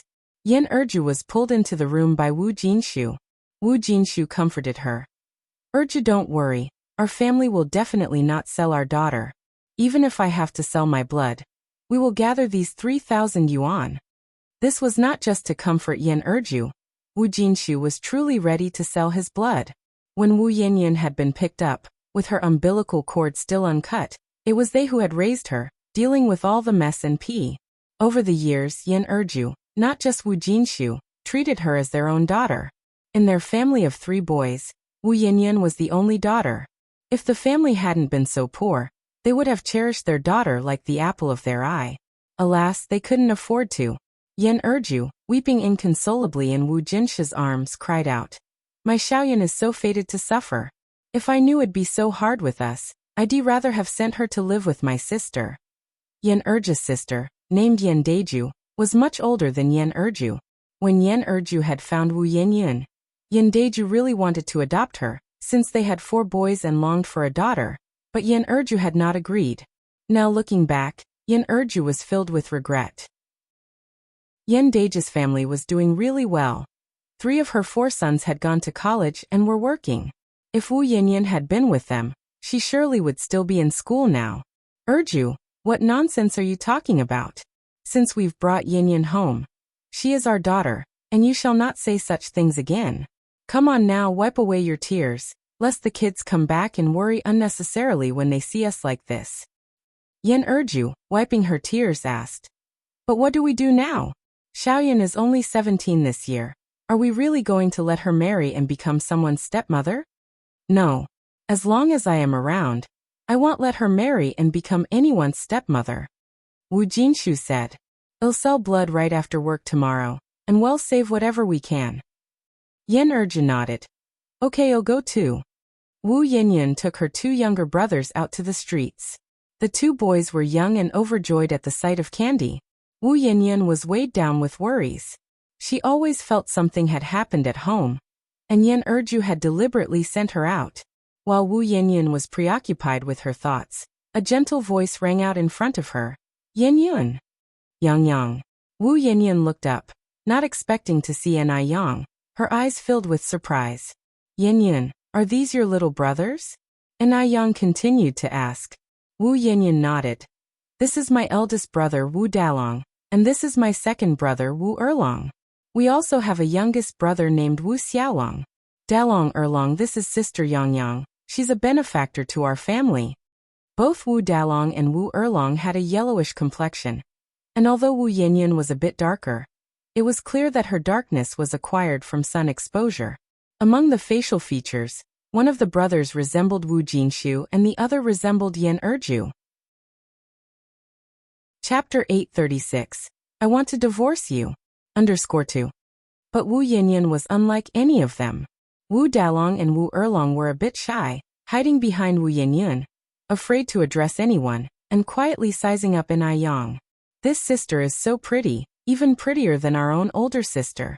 Enai Yang then said, Yanyan, my home is nearby. Why don't you bring your two brothers over to play? Every time she saw Wu Yanyan, she felt a sense of affection, which is why she invited Wu Yanyan to visit her home. Moreover, Wu Yanyan didn't resemble her parents, while one brother resembled their father and the other resembled their mother. Given that Wu Yanyan's parents were also from Haicheng City, Enai Yang even now harbored a bold suspicion. Wu Yanyan was worried about her family. I can't today, my mom is waiting for the soy sauce and salt I need to bring back for cooking. Enai Yang took Wu Yanyan's wrist directly. Come on. My mother and I have only been in Beijing for 2 years and don't have many friends. Your brothers and you visiting us would certainly make my parents and my grandparents very happy. It's just after 3 now, still early for cooking. Enai Yang's enthusiasm made it hard for Wu Yanyan to refuse. The Zheng family's place wasn't far. It was a mere 5-minute walk away. Standing in front of the glittering and splendid villa, Wu Yanyan was extremely shocked. She had passed by this villa every day on her way to school, but had never thought that Enai Yang actually lived here. Wu Dalong and Wu Erlong were also very surprised, tugging at Wu Yanyan's sleeve quietly. Big sister, this place is so beautiful. The villa had servants, and the decor was luxurious, which made Wu Yanyan feel somewhat restrained. Although she wasn't dirty, she was wearing patched clothes. Even the servants of the Zheng family wore better than her. Fortunately, the Zheng family's servants were all well-mannered, without any hint of a strange look, and Enai Yang didn't look down on her, keeping her arm linked with Wu Yanyan's the whole walkover. The butler brought over several plates of exquisite pastries and beverages.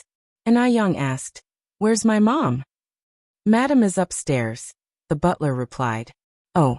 Enai Yang nodded and then encouraged Wu Yanyan and her 2 brothers to eat the snacks and drink the beverages. Wu Yanyan still restrained herself, while her 2 brothers were happily eating. Yanyan, no need to be so tense, make yourself at home here. Actually, we've only just moved into this place ourselves. A year ago, it wasn't even our house. Enai Yang started the conversation willingly. Ah, why? Wu Yanyan was curious. Picking up 2 pastries, one for herself and passing one to Wu Yanyan, Enai Yang began to tell Wu Yanyan about Enai Kuihua's background. Wu Yanyan listened in amazement. Oh my! I feel like I'm reading one of Auntie Jinjio's novels. Auntie Jinjio's tragic novels were very popular during that time, and Wu Yanyan had read them too. Enai Yang said, Life is not like a novel. My mother and I only started to have better days in the past 2 years. Before that, we were living in Dam Village. Our grandmother valued boys over girls. Right after my mother had a few sisters, she was thrown behind the mountain to feed the wolves. We decided to come to Beijing only when we couldn't go on living like that. Thinking back on that life now, it feels like a dream. Enai Yang wasn't someone who talked incessantly, and she rarely mentioned her past to others. She did so this time because she had her doubts. Besides, these things weren't secrets. Even if things weren't as she thought, it wouldn't matter if Wu Yanyan came to know them. Wu Yanyan listened in amazement. How could your grandmother do such a thing? Although Grandma Wu didn't like her very much, Wu Yanyan had never entertained the idea of being discarded by her. That was too horrifying. Who does such a thing to their own granddaughter? Enai Yang smiled bitterly and shook her head. There was nothing I could do about having such a grandmother. I was young at the time, and my mother had just given birth. We had no way to stand up to her. I don't even know if those sisters of mine are dead or alive now. Wu Yanyan sighed. Yang, don't worry, maybe your sisters are fortunate and still alive. As she spoke these words, Wu Yanyan herself lacked confidence. Newborn babies had no capability to survive, and having been thrown so far away, the likelihood of living was slim. Just then, Anai Tsuehua came downstairs. Yang, do we have visitors? Mom. Anai Yang stood up quickly to introduce Wu Yanyan. Hello, Auntie. Wu Yanyan was a polite and well-mannered child as well. Anai Tsuehua smiled and said, Please sit, don't be formal here. Just treat it like your own home. Chapter 837. I want to divorce you. _3. Upon finishing her sentence, Anai Tsuehua had someone bring over many delicious dishes. Yanyan, you and your brothers don't need to go back tonight, just stay for dinner. Anai Tsuehua was also fond of Wu Yanyan. The young girl was pretty and knew her manners. Upon hearing this, Wu Dalong and Wu Erlong's eyes lit up. Wu Yanyan said, Thank you, Auntie, you are too kind. My mom is waiting for the salt and soy sauce to cook dinner. Oh, is that so? Anai Tsuehua nodded and turned to walk upstairs. After a while, Anai Tsuehua came down from upstairs with 2 large bags in her hands. Around 5 o'clock, Wu Yanyan expressed her wish to leave. Anai Tsuehua handed the 2 bags to Wu Yanyan. Yanyan, these clothes were gifts for Yang, but she usually prefers to wear cheongsam, so these are surplus to her needs and it's a waste to keep them at home. If you don't mind, please take them to wear. These were gifts from some relatives when Anai Yang returned to the Zheng family. The clothes were brand new but not to Anai Yang's taste, so they remained at home. Anai Tsuehua originally wanted to donate them to the orphanage, but the children there were quite young. Anai Tsuehua saw that Wu Yanyan's clothes were not very nice, so she decided to give them to Wu Yanyan. Wu Yanyan's family was poor, her clothes generally patched up, were mostly relief clothing received from the village. Though these relief clothes were previously worn by others, the clothes Anai Tsuehua gave were all new. When Anai Tsuehua handed over the clothes, Wu Yanyan was very happy. Thank you, Auntie. I don't mind at all. Seeing how happy Wu Yanyan was, Anai Tsuehua was also very pleased. I'm glad you like them. Remember to come visit us often. Okay, Auntie, Wu Yanyan nodded. Anai Tsuehua and Anai Yang saw Wu Yanyan out to the gate. Under the sunlight, Anai Yang's hand held a slender strand of hair. Wu Dalong tugged at Wu Yanyan's sleeve. Sister Yang earlier was so pretty. Can we often come to visit their home? Wu Yanyan pinched Wu Dalong's nose. You just want those tasty snacks and candies, don't you? Wu Dalong stuck out his tongue. Honestly, aside from being a bit greedy, Wu Dalong really didn't have any other faults. Wu Yanyan continued. If we visit Yang's home again, you can't be impolite like today, greet people properly, and eat elegantly without making smacking sounds. Oh, got it. Wu Dalong and Wu Erlong nodded. When Wu Yanyan and her brothers got home, Grandma Wu had already calmed down, with the kitchen knife previously brandished now nowhere in sight. Although the quarrel had subsided, there was still an indescribable oppressiveness in the yard. It was odd. Mom. Wu Yanyan took the bought soy sauce and salt to find Yan Erju. Hearing Wu Yanyan, Yan Erju quickly wiped her eyes and pretended as if nothing had happened. Mom's in the kitchen. Xiaoyan, did you buy everything? I bought it. Wu Yanyan placed the salt and soy sauce on the stove, carrying 2 bags of clothes over to Yan Erju. Mom, look, these are clothes from Yang's mom and they're all new. Oh, they look nice. Yang's mom, just like Yang, is a kind person. Wu Yanyan noticed something was off with Yan Erju and asked, Mom, why are your eyes red? I'm fine. Yan Erju casually wiped her eye. Just some sand got in because of the wind. Did you thank them properly for giving you so many clothes? I did, don't worry, Wu Yanyan continued. Mom, are you sure you're okay? Somehow Wu Yanyan felt uneasy. Yan Erju smiled. Look at you worrying, I'm really fine. You should go try on those clothes to see if they fit. Mom, if something is wrong, you have to tell me. I know. Yan Erju pushed Wu Yanyan towards the door. Go on and change your clothes. All right. Girls always loved looking beautiful, so Wu Yanyan went inside to try on the clothes. During dinner that evening, Grandma Wu didn't show up. Wu Yanyan asked curiously, why isn't Grandma coming out to eat? Yan Erju didn't respond. Wu Jinshu said she's sick. I'll bring some food over to her, Wu Yanyan said. Chapter 838. I want to divorce you. _4. Yen Erju scooped up half a bowl of rice and grabbed a couple of chopsticks full of greens. Let Dalong go. Wu Yanyan said. Mom, why aren't you taking some meat? The meat was bought by Wu Jinshu. Today was the first day of rest for the couple after starting their jobs, and they had wanted to celebrate properly with the family. So he specifically bought 2 jin of meat, only to end up like this in the end. Yen Erju said expressionlessly, Your grandma is sick and has no appetite for meat, Dalong. Go deliver it quickly. Wu Dalong, carrying the bowl, ran swiftly to Grandma Wu's room. Grandma Wu was lying in bed, and upon seeing Wu Dalong coming, she said contentedly, It's good to have my oldest grandson, not like those other people, who have forgotten about Grandma. Grandma is doing all this for their own good. Wu Dalong didn't understand what Grandma Wu was talking about. After setting down the bowl, he ran off quickly. He was still waiting to go back to his room to eat meat. Grandma Wu grabbed hold of Wu Dalong's sleeve. Dalong, don't rush off just yet. Accompany Grandma and talk for a while. Wu Dalong broke free from Grandma Wu's grasp and ran outside in a hurry. Grandma, I'll come back after I finish the meat. In a moment, that greedy Erlong will have eaten all the meat. They were eating meat? They were eating meat, and they only brought her a little bit of greens and half a small bowl of rice. It was such a bullying. Grandma Wu, with a clang, smashed the bowl onto the floor, shattering it. On the other side, Wu Yanyan heard the commotion and immediately said, I'll go check on Grandma. No need to go. Erju pressed Wu Yanyan's hand. Eat your meal. Wu Jinshu didn't speak, just silently ate his food. Wu Yanyan asked somewhat anxiously, Mom, what's really going on? Erju said with a smile, Nothing much. Your grandma is probably just in a bad mood. If you go now, aren't you asking to be scolded? Eat quickly. Oh, Wu Yanyan was somewhat skeptical. The family continued to eat.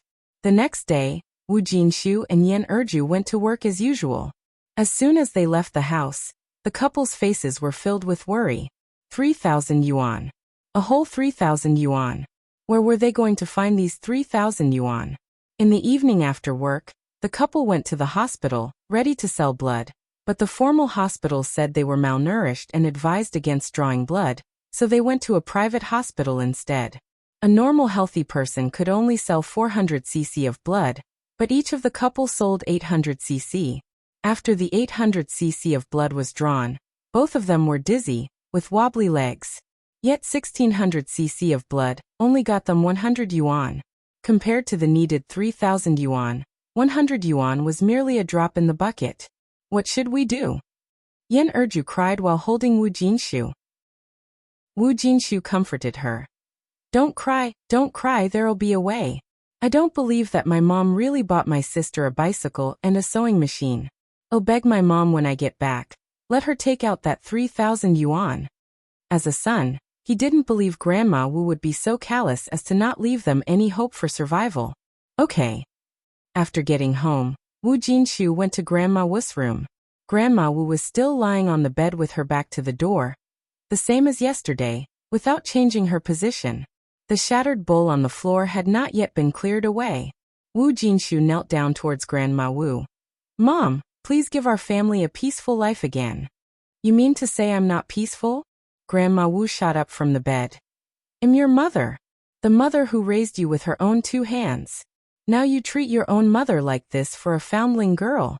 An unfilial son like you will one day be struck by lightning. Wu Jinshu cried out. Mom, Yanyan is the daughter of Erju and me.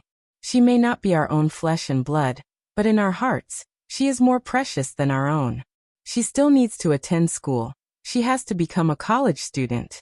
She absolutely can't become someone else's stepmother. Mom, please take out that 3,000 yuan. When the people from the Wu family come tomorrow, I'll return the money to them. The money's gone, said Grandma Wu. I spent over 1,000 yuan buying your sister a bicycle and a sewing machine, and I lost the rest. So this marriage had to take place. Wu Jinshu looked at Grandma Wu in disbelief. Mom, did you really buy Jinjin a bicycle and a sewing machine? Yes. To crush Wu Jinshu's hopes, Grandma Wu took out 2 receipts from her pocket. Here are the receipts for the bicycle and the sewing machine. Although Wu Jinshu couldn't read, he recognized receipts. Wu Jinshu trembled all over. Mom, how could you do this? How can you take the money from selling Yin Yin and spend it on things for Jin Jin? Chapter 839, I want to divorce you. _5. This is the betrothal money. How did it become money for selling oneself? The conditions of the Wu Chang family are so good. It's her blessing that she can marry into that family. As the saying goes, marrying well is all about having clothes to wear and food to eat. If a girl can marry a bit better, she can enjoy her later life. I'm not harming her. You two make it sound like I'm some kind of a great villain. Alright, I'll be the villain then. At this point, Wu Grandma continued. What's wrong with buying your sister a bicycle and a sewing machine? That's what you owe your sister. When your sister got married, I secretly gave all her dowry money to you too. She didn't even get a proper wedding dowry. Wu Jinshu immediately broke into tears, hugging his head and sitting on the ground. Mom, you're really making it impossible for us to live. To tell you the truth, Urju and I sold our blood today. No matter what, I won't let Yin Yin marry someone else as a stepmother. Upon hearing this, Wu Grandma was shocked. What? You really went to sell blood? No wonder she thought Wu Jinshu seemed a bit off, so he had gone to sell his blood. It seems that wild girl really can't be kept. She's a curse. Her presence disturbs the peace of the old Wu family. Wu Jinshu nodded. We really did so, Mom. I'll accept you buying Jin Jin a bicycle and a sewing machine. Can you give me the rest of that money? Together we can come up with enough to call off this arranged marriage. It's too late to argue over the bicycle and the sewing machine now.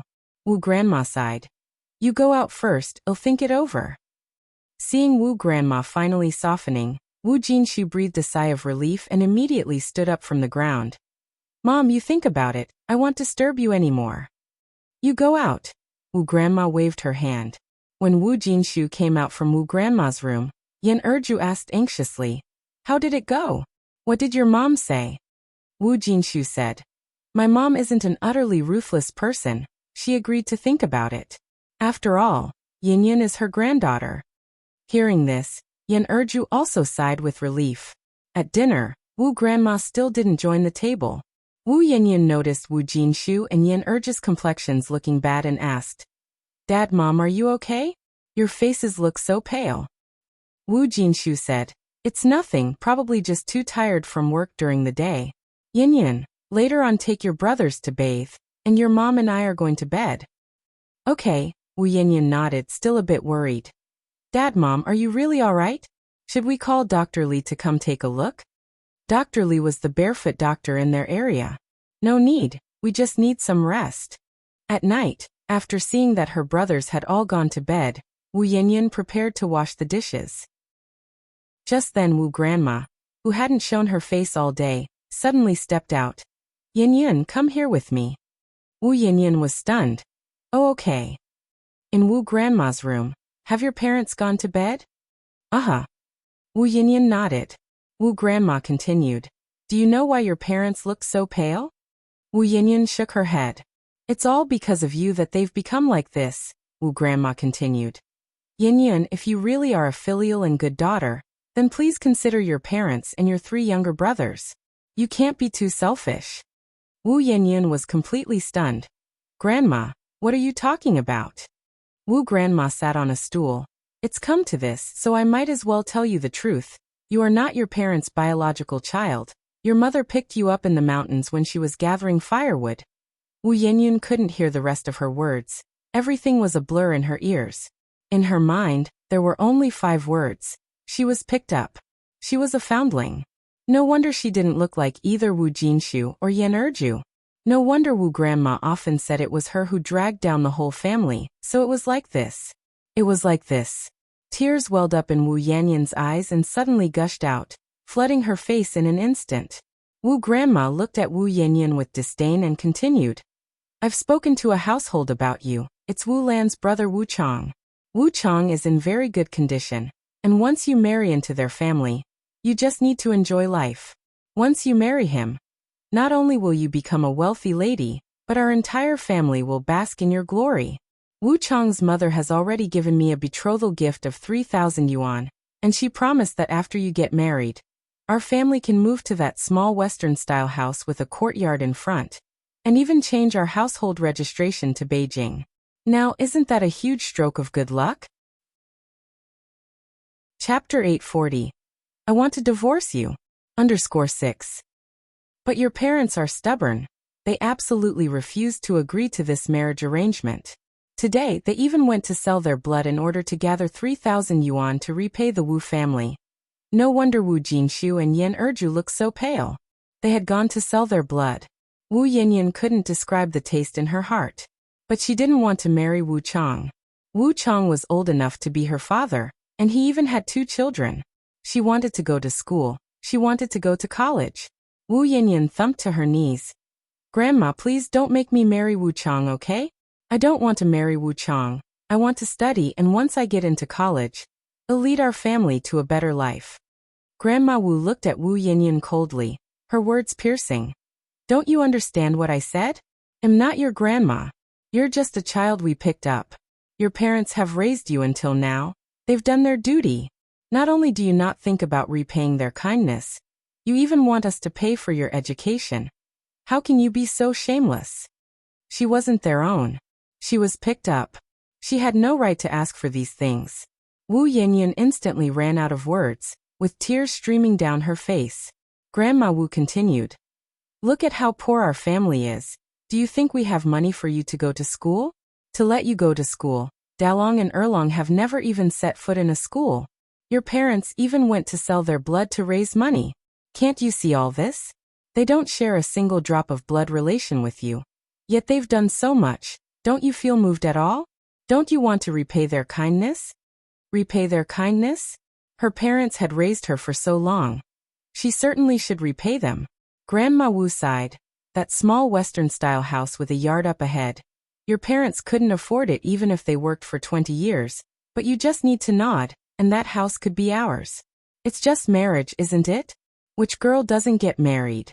Besides, you owe the Wu family. If it weren't for me, you would have died long ago. The grass over your grave would be 2 meters tall.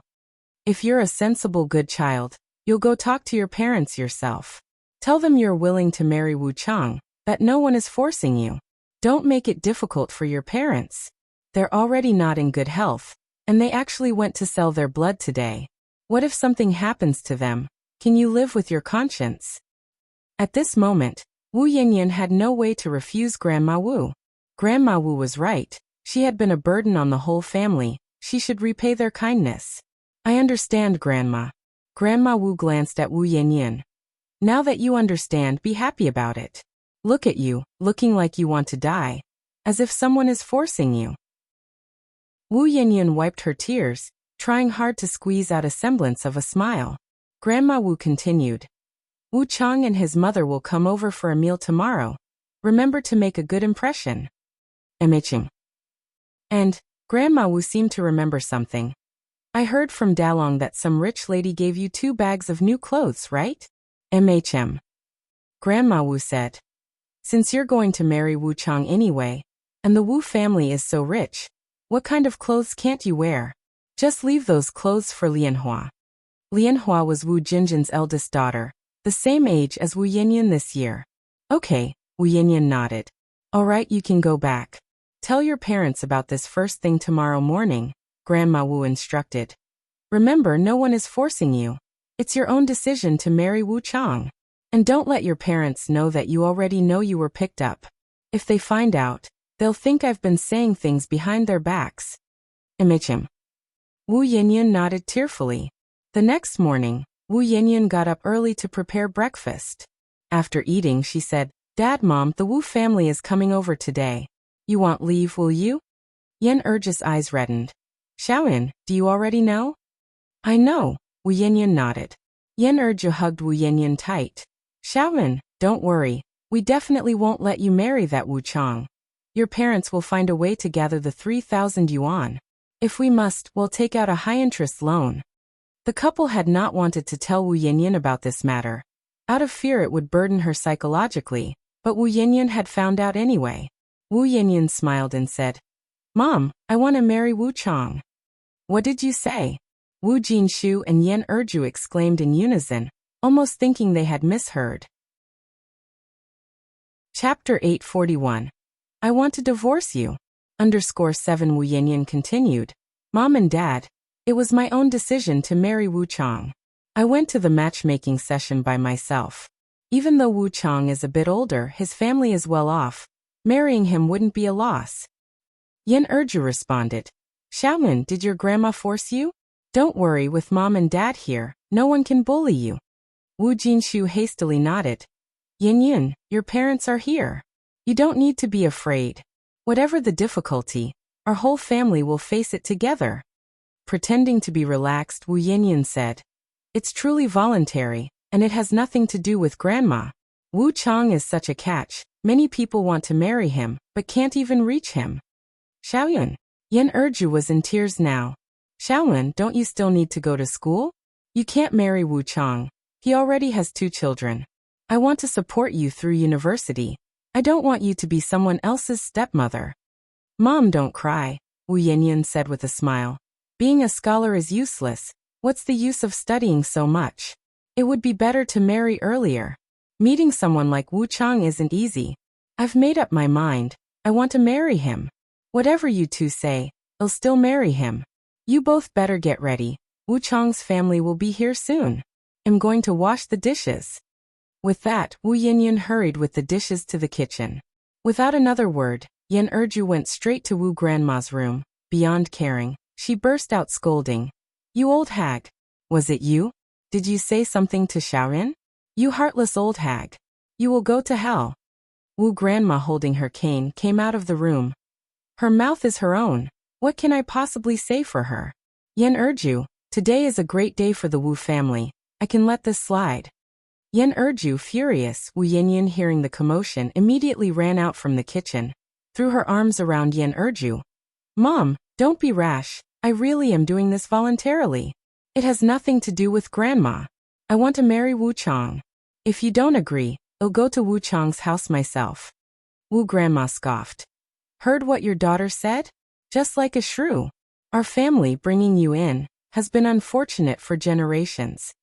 Around 10 in the morning, Wu Chang, his mother, and Wu Lan arrived punctually, accompanied by Wu Jinjin. Wu Jinjin with a smile. Yanyan, come out, important people have arrived at our house. Seeing the dilapidated Wu family home, Wu mother covered her nose contemptuously. This place is really a mess. No wonder they are selling their daughter. Wu Yanyan immediately came out from inside, smiling. Come in and have a seat. Upon seeing Wu Yanyan, Wu Chang's eyes stuck on her, as if glued. Wu Jinjin looked at Wu Yanyan. Where are your parents? Just then, Wu Jinshu and Yan Erju came out of the house. You must be Wu Chang's mother, right? We don't sell our daughter. Xiaoyun definitely won't marry into your family. Please leave. We'll find a way to return that 3,000 yuan dowry. Wu mother was taken aback, then said, You want to call off the marriage? Then bring 6,000 yuan. 6,000. Wu Jinshu's face turned pale, shocked. Wasn't it 3,000? Wu mother pulled out a contract from her pocket. It's written clearly here, black on white, backing out costs double the penalty. Either compensate us or marry off your daughter. Seems like today's meal won't happen. But let me leave these words here. Tomorrow is a good day. Either marry off your daughter or pay 6,000 yuan. Wu mother was a shrewd person. She doesn't engage in losing deals. After speaking, Wu mother left with Wu Chang. Wu Jinjin hurriedly followed, offering appeasement. Mother-in-law, please don't go. We're supposed to be uniting families, not causing disputes. My brother didn't mean anything by it. Please don't be angry. Wu Jinjin knew Wu Jinshu wouldn't have the 6,000 yuan to give to Wu mother, so she desperately tried to smooth things over. Being on good terms with the wealthy Wu family could only benefit her. In fact, Wu Jinshu indeed didn't have 6,000 yuan to give to Wu mother. Even 3,000 yuan was a struggle, let alone 6,000. Yan Erju sat on the ground, looking up at Wu Jinshu. Jinshu, maybe we should just take the kids and run. Okay. Wu Jinshu thought it was a solution. We'll go pack our things right now. Let's leave tonight. Upon hearing that the couple wanted to flee, Grandma Wu was frantic. If they ran off, what would happen to the small Western-style house? She hadn't moved into the small Western-style house yet. Wu Yinyan said, "Mom and Dad, I'm willing to marry Wu Chang. Given our family's current situation, where can we run? Leaving here, you and Dad won't even be able to find decent jobs. We would starve. Moreover, under these circumstances, the local authorities certainly won't issue us a proof of residence letter.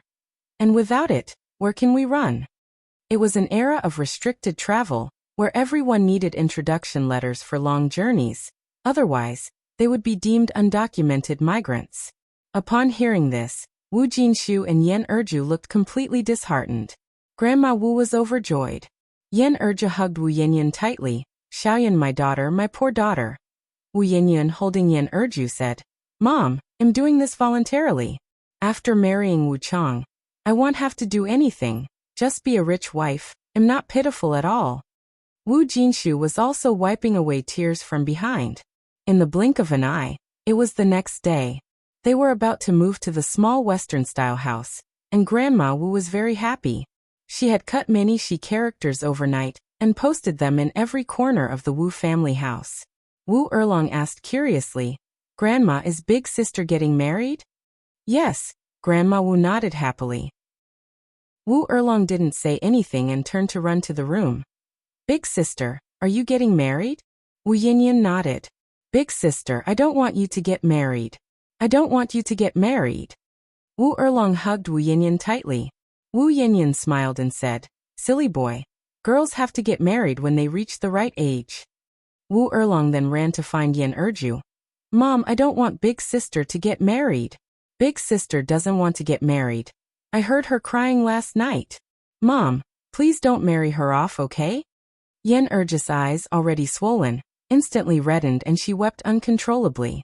Wu Dalong ran over and pulled Wu Erlong away. "Erlong, come with me." Wu Erlong cried. "Big Sister is getting married and you still feel like playing. Are you even Big Sister's brother?" The usually naive Wu Dalong seemed to have grown up overnight. "I know why Big Sister has to get married. It's because Grandma took the money from the landlord's sister's brother, those people who came yesterday. Erlong, let's go find Sister Yang Yang, okay? Didn't Sister Yang Yang tell us last time to come to her, if we have any troubles? Sister Yang Yang will definitely have a way to stop Big Sister from getting married." Wu Erlong nodded. "Okay, let's go find Sister Yang Yang. But I don't remember the way to Sister Yang Yang's house." Wu Dalong said, "No worries, I have a good memory, I know the way." Chapter 842. Yang Yang giving life lessons online. Hearing that Wu Dalong knew the way to Ni Yang's house, Wu Erlong was overjoyed. He quickly grabbed Wu Dalong's hand as if he had grasped the last straw for salvation. "Let's go, then we must find Sister Yang Yang quickly."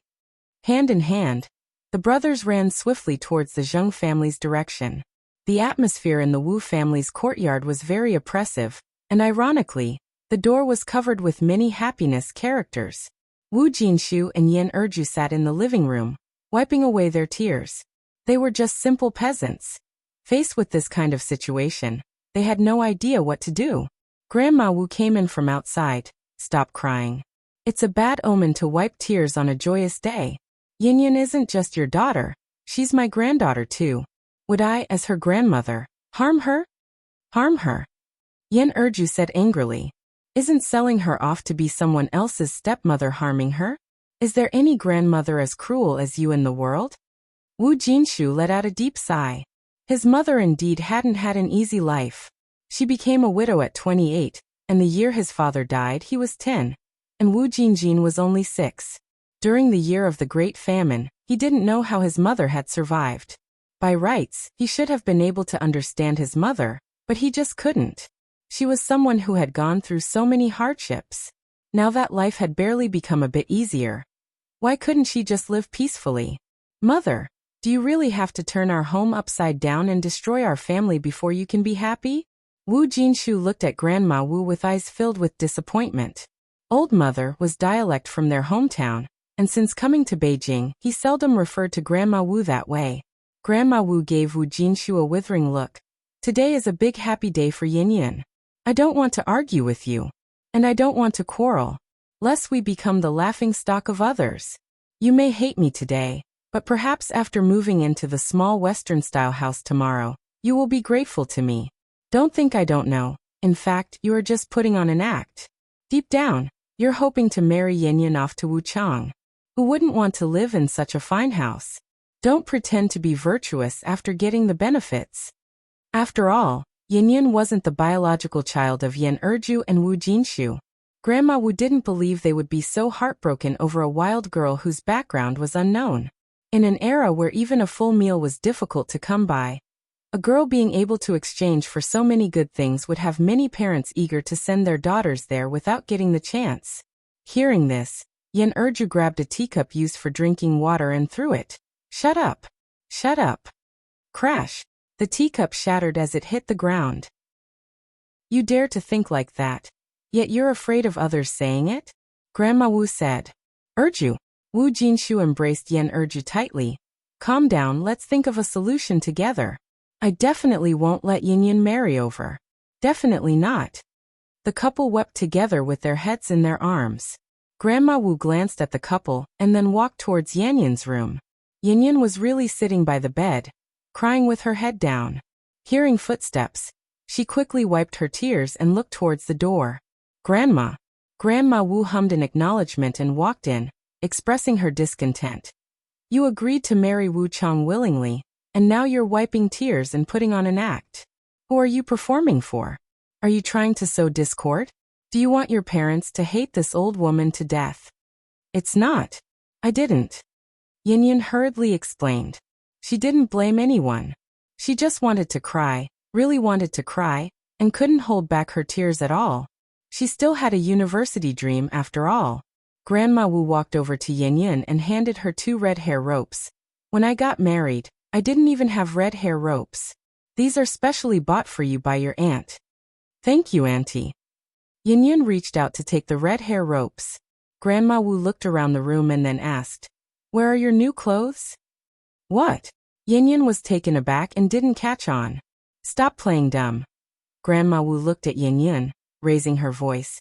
The new clothes that rich lady gave you. I heard there were 2 big bags of them. Didn't you say you were going to give them to Lianhua? It was because Grandma Wu said Yanyan had 2 big bags of new clothes that Wu Jinjin had been generous for once, bringing 2 old hair ropes for Yanyan. Yanyan, where was she in the mood to think about those 2 bags of new clothes now? Only when Grandma Wu mentioned it did she remember those 2 bags of clothes. The clothes in the bags were all given by Inaitsuehua. There were 2 pieces she had tried on, which looked very pretty. Wearing them, she felt like a city person. Chapter 843. Yang giving life lessons online _2. When Wu Yanyan didn't speak for a long time, Grandma Wu got angry. You ungrateful girl. Where are the clothes? Where are the clothes? Our old Wu family has really raised a white-eyed wolf. You don't have a shred of gratitude. You will go and live a good life at Wu Chang's place in the future. Do you still care about those 2 new outfits? I raised you, and that's certainly worth more than those 2 bags of clothes. Wu Yanyan was numb by now. She walked behind the bed, took out the 2 bags of new clothes, and handed them to Grandma Wu. Seeing the new clothes, Grandma Wu's face looked slightly more pleased as she continued. Is this all? Imaging. Wu Yanyan nodded her head. Did you hide any? Grandma Wu somewhat disbelieved Wu Yanyan. No. Really none. Such nice clothes. She just couldn't believe Wu Yanyan didn't keep any to herself. Really none. Grandma Wu placed the clothes on the table. No, I must search. Wu Yanyan sighed and did not stop Grandma Wu. The room was small, separated into 2 sections, with only a bed and a broken cabinet. Grandma Wu searched thoroughly and finally satisfied that Wu Yanyan had hidden nothing. She took the 2 bags of clothes and left. She specifically left through the side door. If she had left through the front door, she surely would have been seen by Wu Jinshu and his wife, Yan Erju. Wu Jinjin was already waiting for Grandma Wu in her bedroom. Wu Jinjin was the instigator of this situation, and did not dare show her face in front of Wu Jinshu and Yan Erju. What if they decided to act ruthlessly? Mom! When she saw Grandma Wu enter, Wu Jinjin immediately stood up. Are these the new clothes you were talking about? Emaching. Grandma Wu nodded her head and handed the bag to Wu Jinjin. Wu Jinjin was like a hungry wolf spotting a lamb, her eyes sparkling as she took the bag and dumped out all the clothes, exclaiming continuously, "Oh my, these clothes are all imported. I saw this one in the department store. It was over 100 yuan. These clothes were all new, the tag still hadn't been removed. I think I can wear this dress." Wu Jinjin picked up a lace-edged dress and held it up against herself. "Then I'm keeping this one." Wu Jinjin was not tall. On Wu Yanyan, it was a short skirt, but on her, it became a long dress, which looked very uncoordinated. But she had never seen anything so fine, and felt that wearing this dress would turn her into a glamour girl from a big poster. Grandma Wu continued, "You're so happy now, but your brother and your sister-in-law are furious with me. Especially your brother, he is really unfilial. I've worked so hard to raise him, and he even calls me a crazy old woman, saying I'm sick." "What?" Wu Jinjin immediately put down the clothes in her hand. "My brother dares to say that about you." "That's right," Grandma Wu continued. "And your Yen Erju is just another outsider. She even dared to come at me with a kitchen knife wanting to kill me. Tell me, what bad karma have I created?" Grandma Wu had been holding back her anger for days, and now with Wu Jinjin there, she surely wanted to vent. Hearing this, Wu Jinjin was furious. "Mom, my brother is really too much. You've worked so hard to raise him, and this is how he treats you. Even a dog knows to wag its tail in gratitude. Besides, you're only doing it for him and his wife. I tell you, you've raised a son for someone else. Don't expect him to take care of you in future. If you grow old and can't walk, he probably won't even glance at you." Grandma Wu's brows quivered as Wu Jinjin spoke.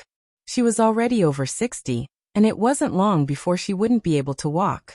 She was afraid Wu Jinshu would neglect her in the future. Given the recent events, it was very likely that Wu Jinshu would indeed neglect her. Wu Jinjin continued, "Mom, don't worry, you still have a good daughter. If my brother won't take care of you, I will in the future. Isn't there still 1900 yuan by your side? I think you should give me that money, just in case my brother and his wife trick you out of it.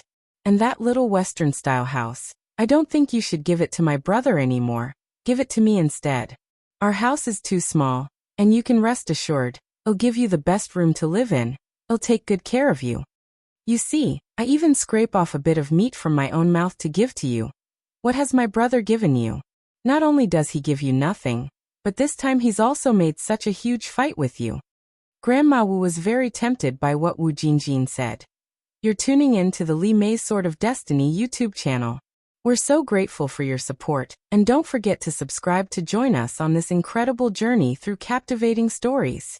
Your generosity through donations truly makes a world of difference, as it's the primary source of revenue that allows me to expand and enhance this channel for you. Thank you from the bottom of my heart for being a part of this adventure.